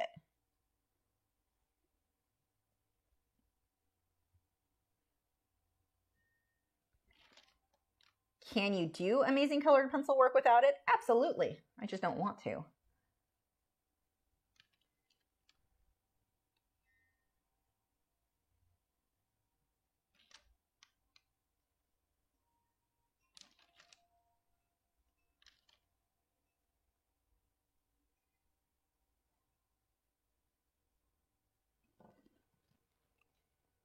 Let's see. Julie said, great update. Galt approved my adoption application. Oh, nice. Now waiting for it to heal and pass cat testing. Excited. Oh, come back. I didn't get to finish reading that. Excited to bring her with her litter brother at my home, both red and white cow dogs. Oh my gosh, that's so awesome. I'm so excited for you. Angel said, the touch-up texture titanium white is such a tongue twister, right? It really is. Princess Peach said, another way to get good highlights with crafting X-Acto knife. Now, yeah, you absolutely can. It wouldn't work on this because I'm not working on white paper. But yeah, no, that is definitely a way, depending on how you've applied the pencil. And you just kind of have to plan on that as you're working. But yeah, that is a good method as well. I have one. Yeah, I have it right here. My slice, that works out really well for, I need to do some more demonstrations with that. Angel said, how about titanium white oil paint? Is that a substitute touch-up texture titanium white mixture? Not really, because I didn't gesso my paper. So any oil is going to soak right into that and just slowly spread. That would be an issue. So in this case, that was not going to give me the results that I want. So if you gessoed your paper, sure, but I'm not doing that. So it wouldn't work for this.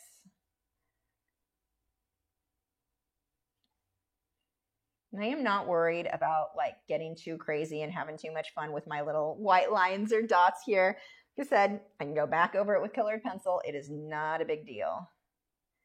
I have a lot of areas on him that I need to go back over with pencil. And I'm going to start making the yellow even a bit brighter on some of these too. Pull that line in a bit more.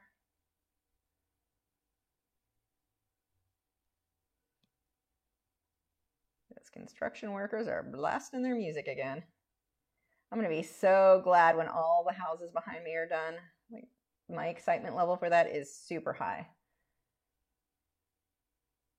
We've known it's been coming since we moved in, and it's like just the noise. The construction noise isn't really that bad. It's the music. The construction workers just blare their music. You can hear it through the whole house all day long. So I've been like just been so anxious for them to get it, the houses right behind me done, because that's going to be the worst, the last of the worst of it, I guess.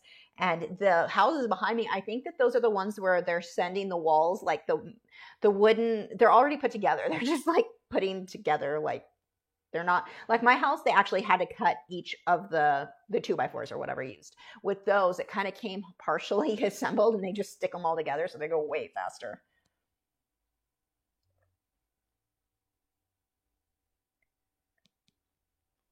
I think that's why the houses across the street from me took so long, is that they're like cutting each individual board as they're doing it, whereas these just go up so fast, which makes me feel kind of lucky, because then I don't have to listen to construction for as long.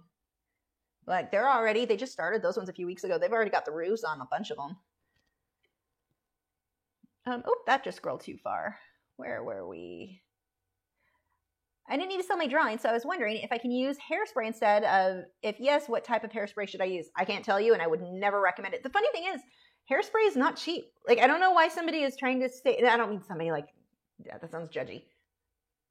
Typical of me. But I was going to say that I'm not judgy. Yes, I am. But hairspray is not super cheap, and proper fixative, like, my hairspray costs more than my fixative. So I don't, like, to me, it doesn't make sense to, I don't use that much hairspray, so it lasts me forever, but it doesn't make sense to me to try to skimp out on something like that. I get what you're saying. You're not selling your work. If you're not selling your work, why are you spraying anything on it at all? Why not just leave it be? Colored pencil this does not need to be sealed with anything, so I'm not spraying anything on this. So you're doing graphite or charcoal. They put so many different chemicals, and what happened is a lot of teachers would say you could use, like I was taught that in high school, just use hairspray. It's just as good as everything else. Okay, but the hairspray that was made back in the 50s when that teacher was young is not the same as what is being put in our hairspray today. We don't know. It's not intended for art, and so it's going to yellow. Why? You'd be better off not putting anything on it than something that is going to yellow, even if you're not selling it. Like, there's no benefit to putting hairspray on your work. None. At all, ever. Don't use hairspray. Use nothing, or use the right thing. Even if you're not selling, I don't know why you would put hairspray. So it's, I don't know how helpful that is for you, but yeah, I don't recommend any of it. Julie said, chicks about 8 to 6 weeks old look like mini dinos. I have a chick photo of a young Polish with her fuzzy head. Baby birds are the ugliest cute things ever. Like, they're so ugly before those feathers come in. It's so funny. Princess Beach said, what do you usually do when you're in the middle of a piece and lose interest? So much work has gone into it, but the parts I did now don't look the same as when I started. I get it done before. I mean, I have to have a new piece for Patreon every week. Like, I don't, well, okay, those ones are taken. I'm not going to lie. I don't have a ton of interest in those. It doesn't matter. I have to get it done. Like, it's not, to me, not having interest isn't going to make a difference in what the end result is. And it's not going to make a difference in me getting it done. I have to get it done. So, I don't know that I'm being super helpful on that for you, but I used to do this. I mean, I understand where you're coming from, because I did used to do that, where I just wouldn't finish something. And, I stopped allowing myself to do that. Like, if I'm going to start it, I'm going to finish it. And I typically don't allow myself, I've got to go rinse this off, so you guys will come with me while I wash this off in the sink.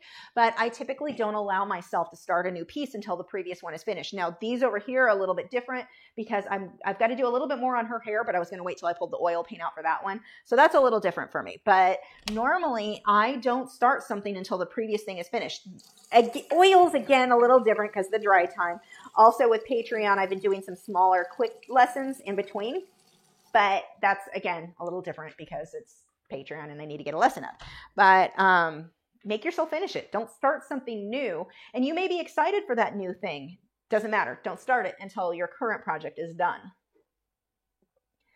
Casey said, it wasn't until the end of me taking art in school that I learned I like collage styles like this. I'm thinking of how much better my art would have been if I knew it earlier.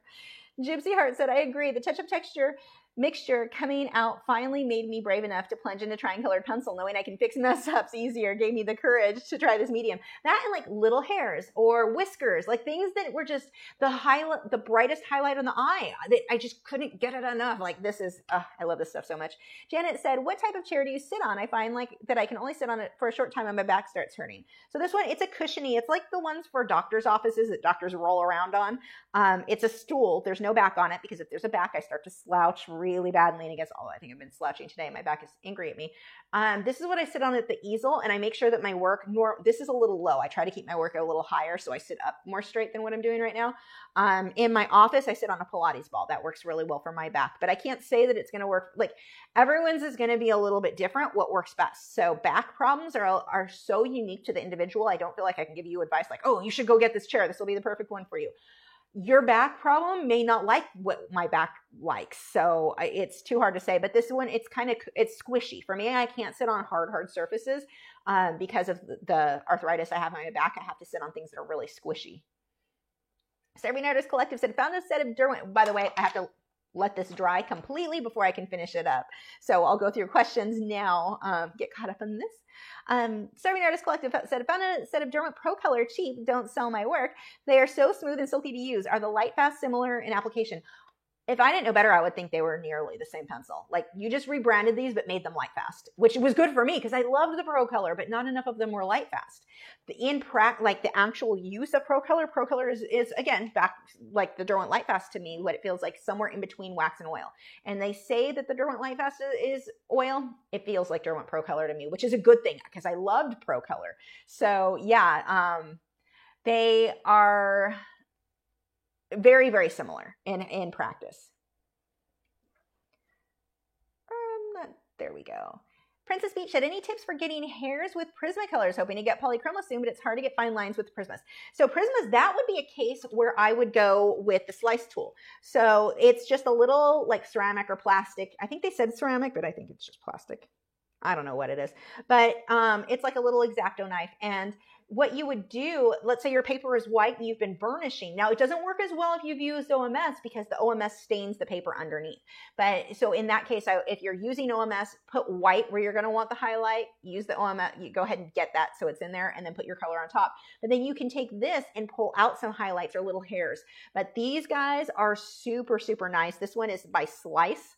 I've been happy with it. I don't use it often. I don't know if it'll even show up on anything on this one because, I mean, my paper is dark. It's lifting a little, but not much because my paper is dark. But if your paper is light, these things are pretty handy for getting some of those highlights back out. You have to play around with it, but with Prismacolor, that would be a good one to go with. I find if I burnished or I have it layered on really heavy, if I can pull some of those previous layers off and expose what's underneath, that works out really well.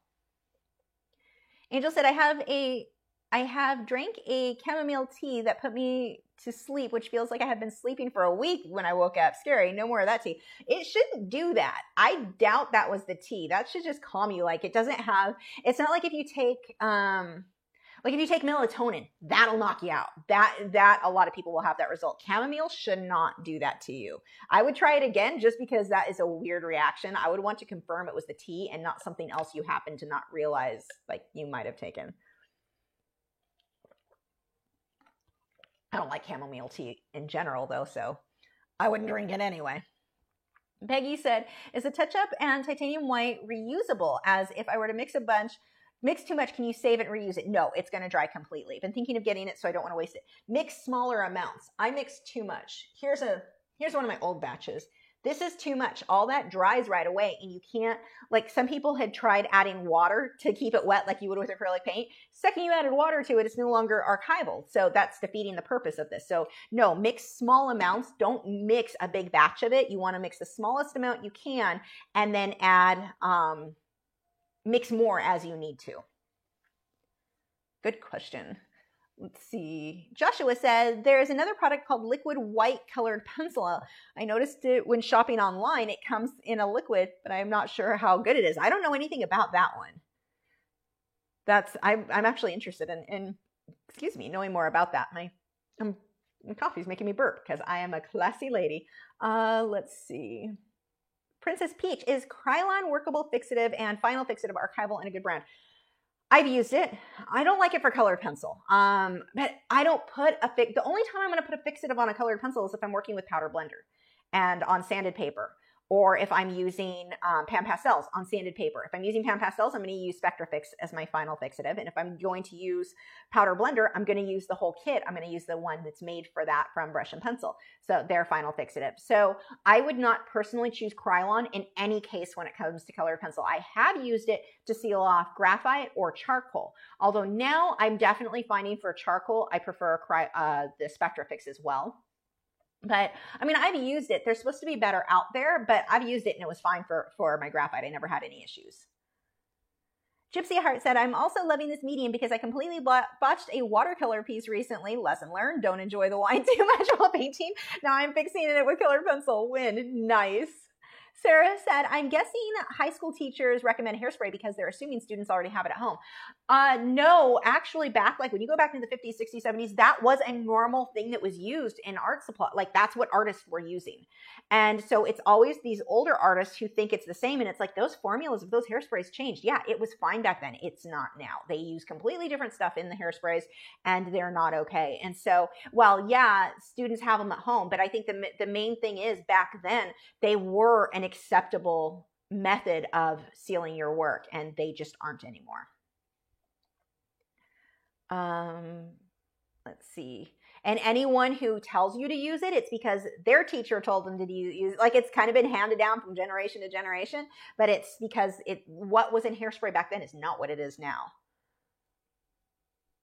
Let's see.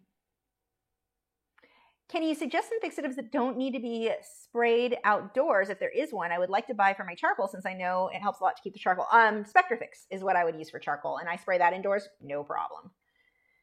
Sarah said, I've heard that in the old days, children and teens with mild autism were incorrectly diagnosed with schizophrenia. Yeah, that was like my uncle. Looking back, I guarantee you his issue was they just thought he was weird, which is funny because he's the sweetest guy in the world. He's actually the only person on that side of the family that I wish I still had contact with because I loved him, my Uncle Terry. But he guaranteed you he had Asperger's. And it makes sense now because my nephew has it. And it's like you see that similarity, but back then, you know, he grew up in the 60s, 70s. No one knew that wasn't an understood thing back then. So, yeah, I feel bad. I'm like, well, his family sucked anyway. But I really like, I see how my nephew is being raised by his parents and he has everything. Like he's taken care of. They understand his situation and he's like, the best life I could imagine for a kid with Asperger's. So my uncle, though, I really feel bad because like you're saying, yeah, it was definitely, I don't even think he ever was diagnosed with something. He was just thought of as weird. I thought of him as awesome because he was the only uncle, the only person in that entire family that was a good, he was intelligent. Oh my gosh. He would watch Jeopardy. You would sit there. They wouldn't let him on Jeopardy because he knew every single question instantly. And you would watch him and it was like, I mean, this man was God, he was smart. I loved him. So he knows all of the answers. It was actually really interesting to watch him. He loved watching Jeopardy. But on the flip side, he was really, really intelligent, but he broke everything he touched. So like he didn't have the motor skill side of things. But yeah, Terry's awesome. But yeah, it was definitely not something that no one was diagnosed with it back then. And it sucks because he could have gotten more help, I think, if people understood him, and they didn't. Yeah, it sucks. And it's Chicky said, I think I gave myself Aquanet poisoning in the 80s. Yeah, God, Aquanet, the smell. I hated that stuff. My friend, her dad used to use it. And it's like just to walk in the house after he'd sprayed his hair with it. It's like, oh, I hated that smell. Let's see. And I'm still waiting for this to dry, by the way. Let's see. Susan said, how do you prevent wax bloom? Some pencils are more prone than others. The only pencil that I've ever had an issue with wax bloom on is Prismacolor. And so with Prismas, as that builds, if you take a cloth like a t-shirt, it can smudge the work of it, but you just kind of wipe it off. And then when you spray it, Prismacolor, I don't know if they still do, they used to make a final fixative type thing. You could spray over the finished piece and that would prevent the wax bloom from continuously coming back, kind of. So that was really it. Just wipe it down and spray it with that fixative. But I don't have a problem with wax bloom on any of my, like even my luminance, I've never seen wax bloom Let's see. Princess Peach said, what kind of case do you store your colored pencils in? So mine are all in these wood. Let's see if I can get it pulled out so you can see. I've got a bunch of stuff sitting on it, so hold on one second. Really need to clean this. Maybe I'll clean the studio tonight with all my free time. They are 3-drawer pastel boxes. And so, hold on. Can you see this? I can't tell if you can see this. Let me pull this up so I can see what you see. There we go. They are, yeah, you can see this. And they hold the pencils like this. So oh, they're trying to all fall on the floor. Hold on before I have an absolute disaster. I keep a different one for each brand of pencil. So all of my pencils are sorted they all have their own box, each brand, and then sorted by color within that box is how I sort mine. Let's see. Sheila said, but look for 3-drawer pastel box. That is how, Amazon sells them, Blick has them, and Jerry's. Mine are all from Jerry's. Angel said, what do you call those 50s creepy blonde smiling girl artwork? Like in Jams and Bread's artwork. Is it pop art? I'm not sure, honestly. I don't know. Cartoons? I genuinely don't know. Maybe. Let's see. Serving Artist Collective. Back in the day, Hairspray used shellac in the formula. I think rigid 1960s hairstyles. Today they use petroleum derivatives. Nasty. There you go. And that's going to yellow. Let's see. Gypsy said, how can you tell when the OMS is dry on the paper? My first piece I made with colored pencil. I was so paranoid about it still being wet. I would play WoW for 20 minutes in between blendings. Oh my gosh, I've done that. With OMS, so in this case, the reason that I need this to be really dry is when the colored pencil goes on top of it. If it's not dry all the way, it can chip off if it's very thick. None of mine is thick, so it's probably fine. So I usually let it dry about 10 minutes. With OMS, if the paper is darker, like in this case, I would be able to see that it looked a little bit darker wherever OMS was because I'm using colored paper. If I'm using watercolor paper or like a hot press watercolor paper, that trick doesn't really work because the color doesn't shift that much with the white. So I just give it a few minutes, and if I work the pencil over it and it's not catching right, I know it needs to dry longer. Okay, I think this should be good. Now, one of the things I really need to do on him, he needs to have the same blue that I was pulling in with the rest of these. So I'm going to grab, if I can find which one I was using. Here we go. I don't know which one of these pencils it was. Probably that one. This is the cobalt blue. And I should sharpen that. Is red bean alcohol a good substitute for OMS? I am not selling original artwork, hoping to get Gamsol soon. No, it is not. And I forget the science behind it, but you talk to colored pencil experts and no, it is not. It does some, God, what was it? There's a scientific reason why not, and I can never, there is something about my brain that is like, I'm going to instantly delete this file every time you remember what it is. So all I remember is, no, don't use alcohol. But my brain's like, I'm not going to retain the information on why. That's not the best thing. I think it changes, does it change the pH? It does something. Lori said, can you share what bottle of or a can of SpectraFix looks like? Google shows a few different types. Price ranges from $8 to $26. Yeah, let me see. I think I've got it down here. Ugh. And I have mine in one of the Fine Mist sprayers. So this is the one I've been using. It lasts forever. But it is this bottle here, and I have mine in a fine, well, this is water, but I have mine in a Fine Mist sprayer like this, which one of you guys suggested. Thank you, because it is amazing.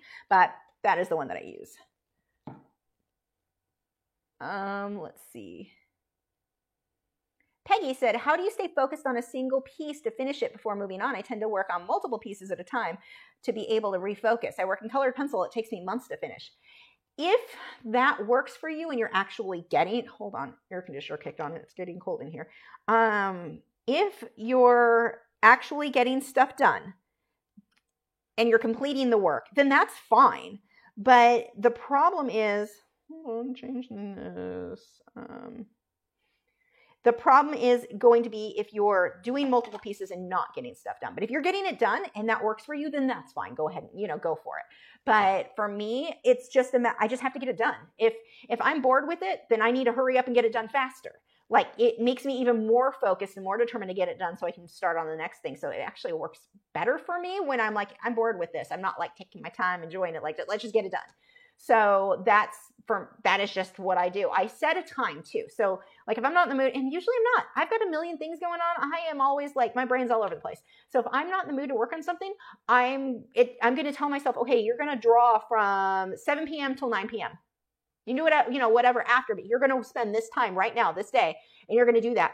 In the mood or not, that is what you're going to do. And so that's kind of like what I do for myself to make myself work during certain times. Being in the mood to get art done is never a factor in if I get art done, ever. It's just what I have to do. Let's see. Gypsy Heart said, Shadowlands Monday, finally new content. I'm probably not even going to hardly get to play. I barely play anymore. I'll wait until everything's calmed down. World of Warcraft is what we're talking about for anyone who's like, what in the world? I will wait until all the newness calms down so those zones aren't so flooded that it's no fun to play is probably what I will do.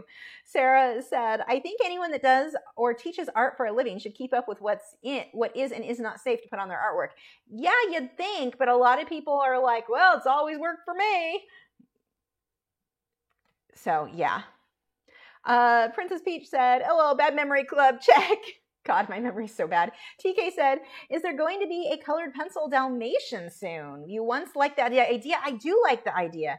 Now every week I am rooting for it. I just wanted to remember, no worry, love the butterfly. Let me write that down again because I do like the idea.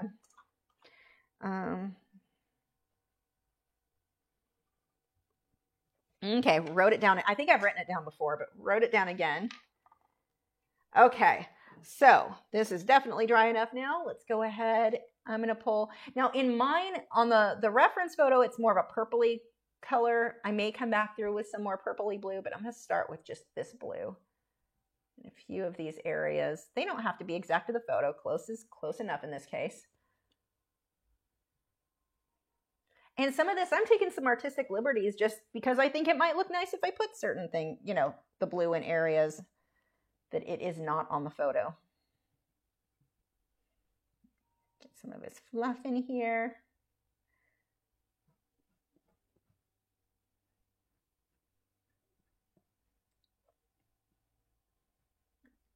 And the great thing about coming through with this blue is this is part of what ties it into everything else. This blue was used on everything.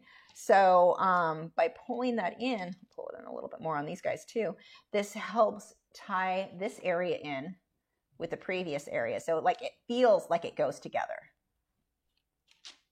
And whenever you're doing a collage or you're doing where you've changed the background from your subject or from whatever was on your reference photo, you always want to make sure you're still tying it in. So let's say I do an owl and he's got a purple back. In the reference photo, it's a green background, but I want mine to be purple. I need to pull that purple background into the color of the owl, into the feathers. It needs to be reflecting and picking that up so he looks like he's a part of that scene and not just cut out and stuck on, which is what he actually is. So in this case, throwing in the same blue that I used, I'll pull the purples too.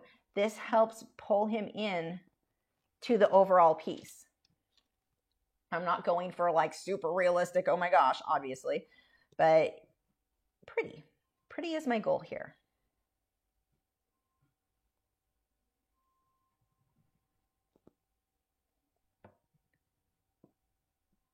Pull some of that into the black.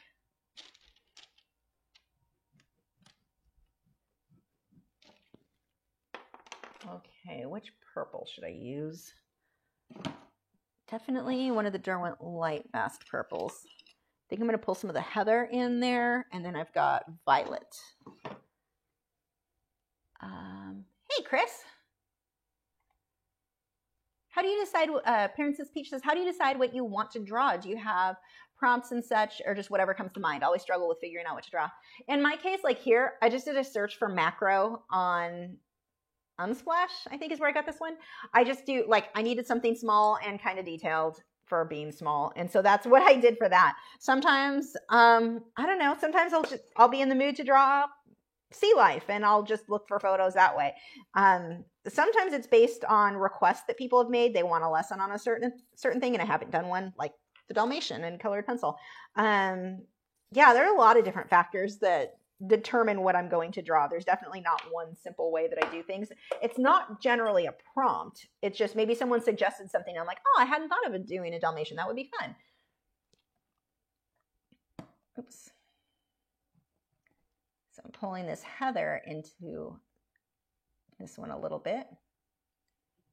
Not based on what the reference photo has, but based on, I think it'd look nice if I added this.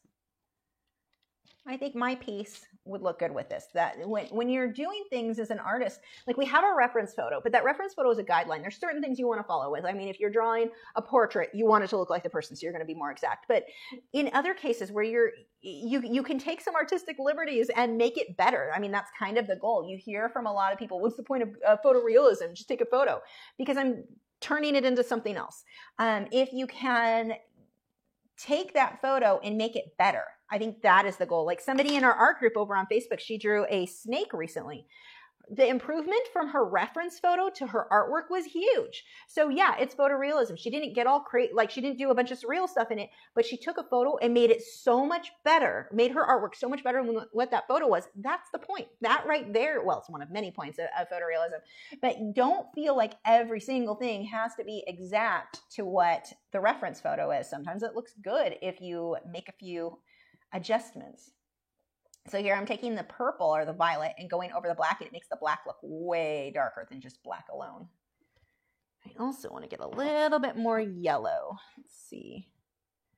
Oh, those are a little too yellow. I think I will go with a polychromos yellow. If I can find where they are. Here we go.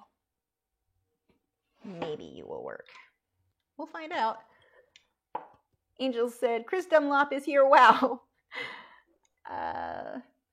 Princess Peach said, am I the only one who names animals I draw if I get the reference photo from the internet? I talk to them. Fam thinks I'm crazy. I mean, I talk to everything, so, and my family knows I'm crazy, so there's no question there. They're just used to my randomness, but I think most of, like my husband has learned just to tune me out.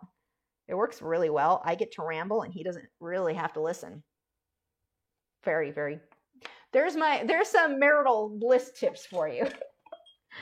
Let's see.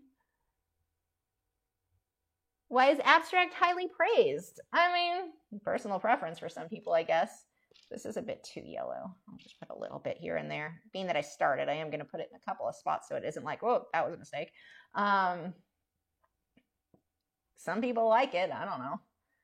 Some people like I mean, no matter what style you work in, somebody is not going to like it and somebody else is going to love it. Just kind of the nature of the beast.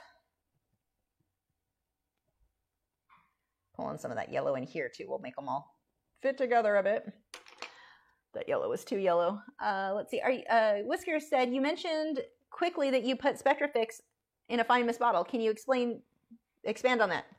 Fine mist bottle, Spectrafix goes in it. I've got nothing else. And somebody is growling in his sleep over there. I'm thinking he's dreaming of his toys.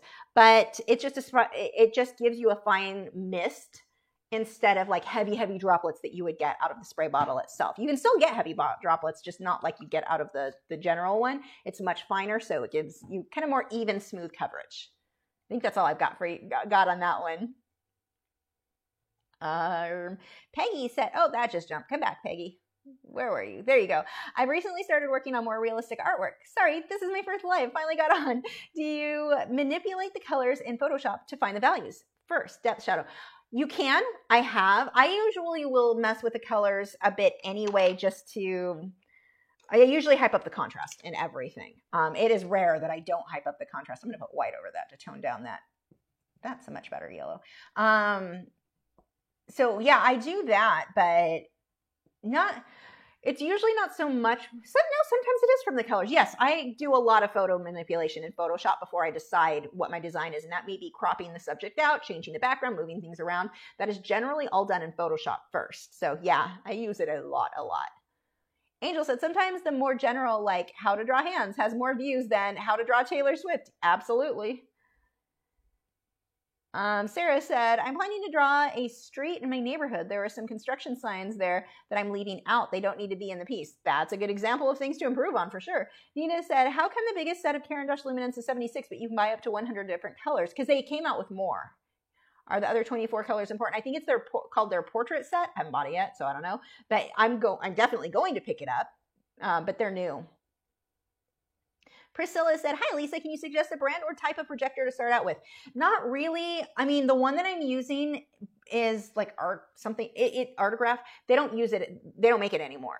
LG made it. Any digital projector should work fine for you. You just want to make sure that the projector has the ability to put in obviously that's SD card or USB drive, but you want to make sure that it will show a static image. And as far as I know, most do, but make sure as long as it can do that, any projector should work fine for you. TK said, I want to draw a portrait of a passed away dog of my friend for Christmas. Problem, the picture I got are not very good. How can I work around this? Missing details, any tips? So if it's a breed, like let's say it's a lab, you can find another lab online and see the details on that. So you use the outline from your friend's not great photo, but get the details from another lab, just a random photo of a Labrador online. You can see how the details should be. Hopefully it's a breed that is you can find that on. But if it's a mixed breed and you just can't find another one that looks like it, just try to find another dog who has a similar coat type as that dog did and get the details from that.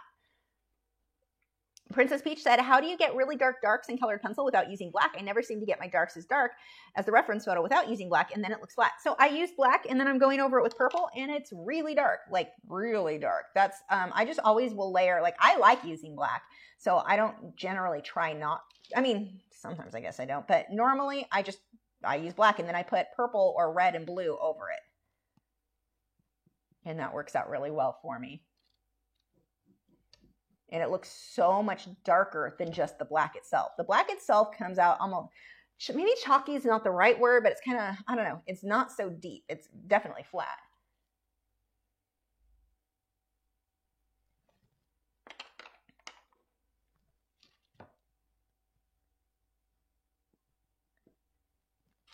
Now, some of these areas where I'm putting blue, like I said, it's not in the reference photo. I'm just putting it there because I think it looks nice. Pull some of this out.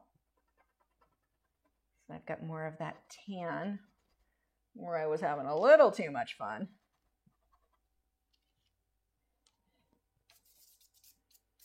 I am not in love with that yellow. I'm going to go over it with white again. Where is my Derwent Drawing Chinese white? See, when you're going to have stuff happen in your art where you're like, I just don't love this. Figure out how to fix it. Don't give up. Don't throw it out. You want to always be figuring out how to fix stuff. That's a big part of painting because it will happen. I'm just not loving that yellow. It's a little bit too like, oh, that's rainbowy. I'd rather it be kind of a cream or white. So there we go. Yeah, I'm liking that much better. So it still has a yellow tint. It's just not so, wow, that's yellow.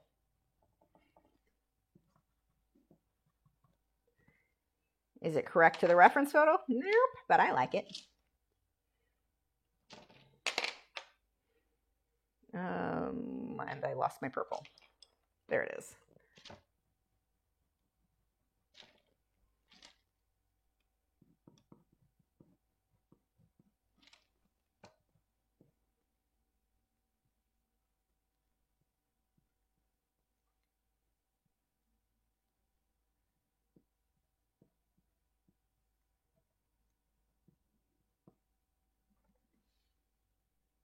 Okay, here's a good area to fix up that I completely missed where I needed darks.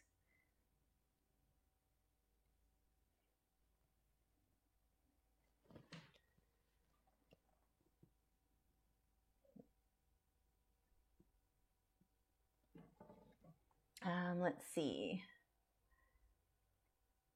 Sarah said, I used to have this conception, and I think a lot of people do, that photorealism means you can only copy a photo and can't take any liberties.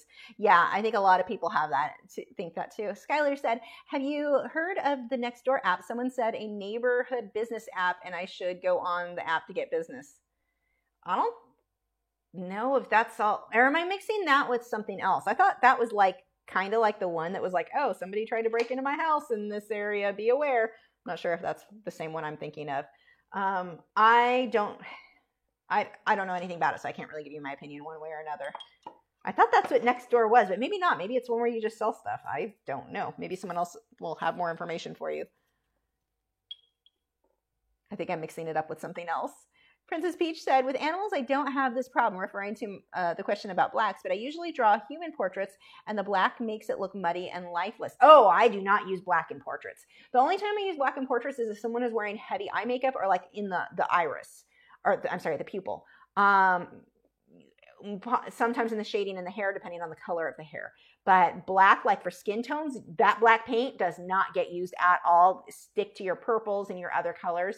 You're right. It will get very muddy, very grayish, because it's whenever you're using skin tones, even when someone has a darker skin, you're usually going to be using more opaque colors a lot. When those opaque colors mix in with your black, you get this grayish, muddy, nope, does not work. And you don't want that in somebody's skin tone because it makes them look very like charcoaly, like gray, not dark blacks into the shadows. Now, if I have super dark shadows, really dark shadows, I may glaze black later over the darkest dark of the shadows.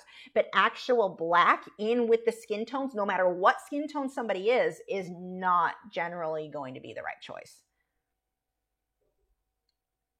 Princess Peach said, I feel like getting better in art doesn't mean you stop making mistakes, but rather that you learn how to try and avoid them and get more knowledge on how to go about fixing things. Oh, absolutely. I think everyone is so worried about messing something up, and it's like, mess stuff up all the time. You just figure out how to fix it. You're constantly experimenting. If you're too afraid of making mistakes, you don't move forward. You don't learn new cool things that you're like, wow, that was a cool technique that made my work look better.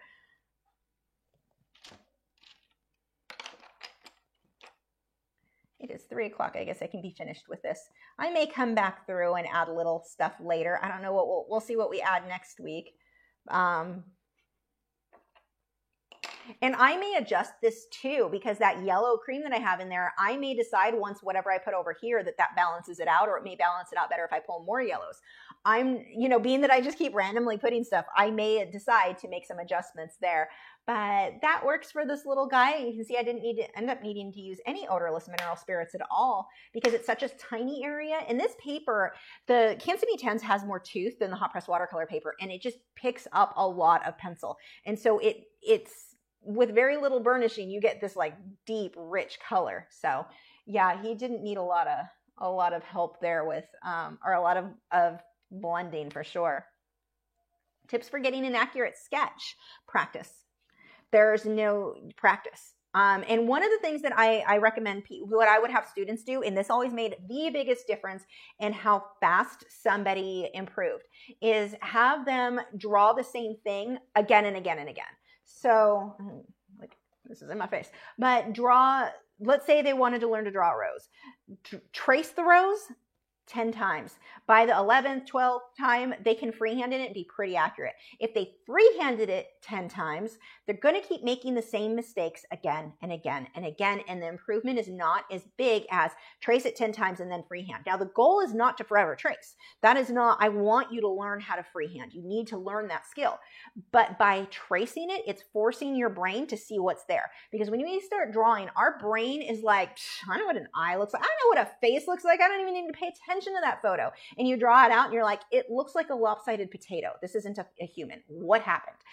Your brain overrode what you saw in that reference. So by tracing it, you're forcing your brain. It's kind of like when you teach kids to draw. You have them trace the letters to learn what's really there and how they look. So tracing something again and again and again, and then freehanding it, your freehanding skills will improve far faster. And you'll have people argue with me on this. I'm like, I've been teaching for over 20 years now. I know what I'm talking about. And I've seen this again and again and again. And most people who argue, oh, that won't work, because you didn't try it. I have the amount of students that I've done this with and been successful, it's crazy. So you have so many people who think that tracing is terrible and you're never going to learn to draw that way. Yeah, you will. I've seen it. I've seen it firsthand. So that is going to be my biggest tip on improving your drawing skills faster, is trace. and trace and trace and then freehand. Again, your goal is not just to trace. You've got to include, you've got to mix in the freehanding in with that, but taking your time too, that's going to be a big tip, is go slow. People, kind of rush things, so slow down. That'll help. You can also draw upside down. That is a way that you can help force your brain to see what's there and not what it wants to think is there. Let's see. Rebecca said, do you have any favorite colors from the Caran d'Ache Luminance pencil set that you recommend as an additional to polychromos pencils? Any of the whites, tans, all of those colors that I used for portraits, like the lighter colors were the ones that are like my must-haves with Caran d'Ache. But it's not like the Derwent Lightfast, hands down all the purples, but I don't really have that with the Caran d'Ache white, any of the creams, any of your lighter colors I would go with, at least if you're into portraits. But apparently they've got the portrait set now and you can just go that route. Sheila said, I'm loving your collage. It's beautiful. Thank you. George said, the butterfly looks great. I've been watching while working on my latest drawing. Thank you. Nina said, thank you so much. You are welcome. Oh, and I'm a jerk and I always forget. Make sure to check out our moderators' channels. Links are in the video description. Nick has been doing live streaming, so we've got some cool colored pencil. He's actually already got some. You can go back and watch really good information on touch-up texture or the powder blend. I can't talk, I'm really tired. The brush and pencil products. He's got some great information there. Joseph, we need to talk into doing some live stream, but he's also got some new videos up. Definitely go check those channels out. Subscribe, tell them thank you. They help so much. And thank you guys for being here and watching and following along with this. Priscilla said, what about hummingbird feeding out of a flower next time? Oh, maybe. I like it. That might work too. Actually, let me write that down. The problem with the hummingbird is I can't do that, I don't think, in one stream. I don't know if I could get a hummingbird done in one stream. I'm trying to keep these ones where like each week it's one element by itself.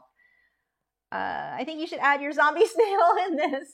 I don't know if he fits the theme on this one. Let's see. Peggy said, I have a hard time drawing from my imagination, but I can eyeball a photo really well. Use the grid method on larger pieces, and I am buying a projector to finally avoid the grid. Nice. That will make it, I did not have good luck with grids. Because I'm bad at math. And so like my grid would always be a little bit off and then the picture would be skewed. I was way better. I found just freehanding on my own, I get way more accurate than with a grid. But yeah, I don't really draw from imagining, well, zombie snail, but I mean, that's not a thing I really do. Everything I do, like even if I'm doing a surreal landscape, I still have photos of what trees look like. I still, like it is rare that I just go straight from memory, like out of memory. Let's see. Marty said, thanks for another great tutorial. Thank you. Thanks for being here. Starving Artist Collective said, great stream, Lisa. Thanks to the mods, Joseph and Nick. Like, share, and subscribe. Yes, please. Princess Peach said, amazing as always.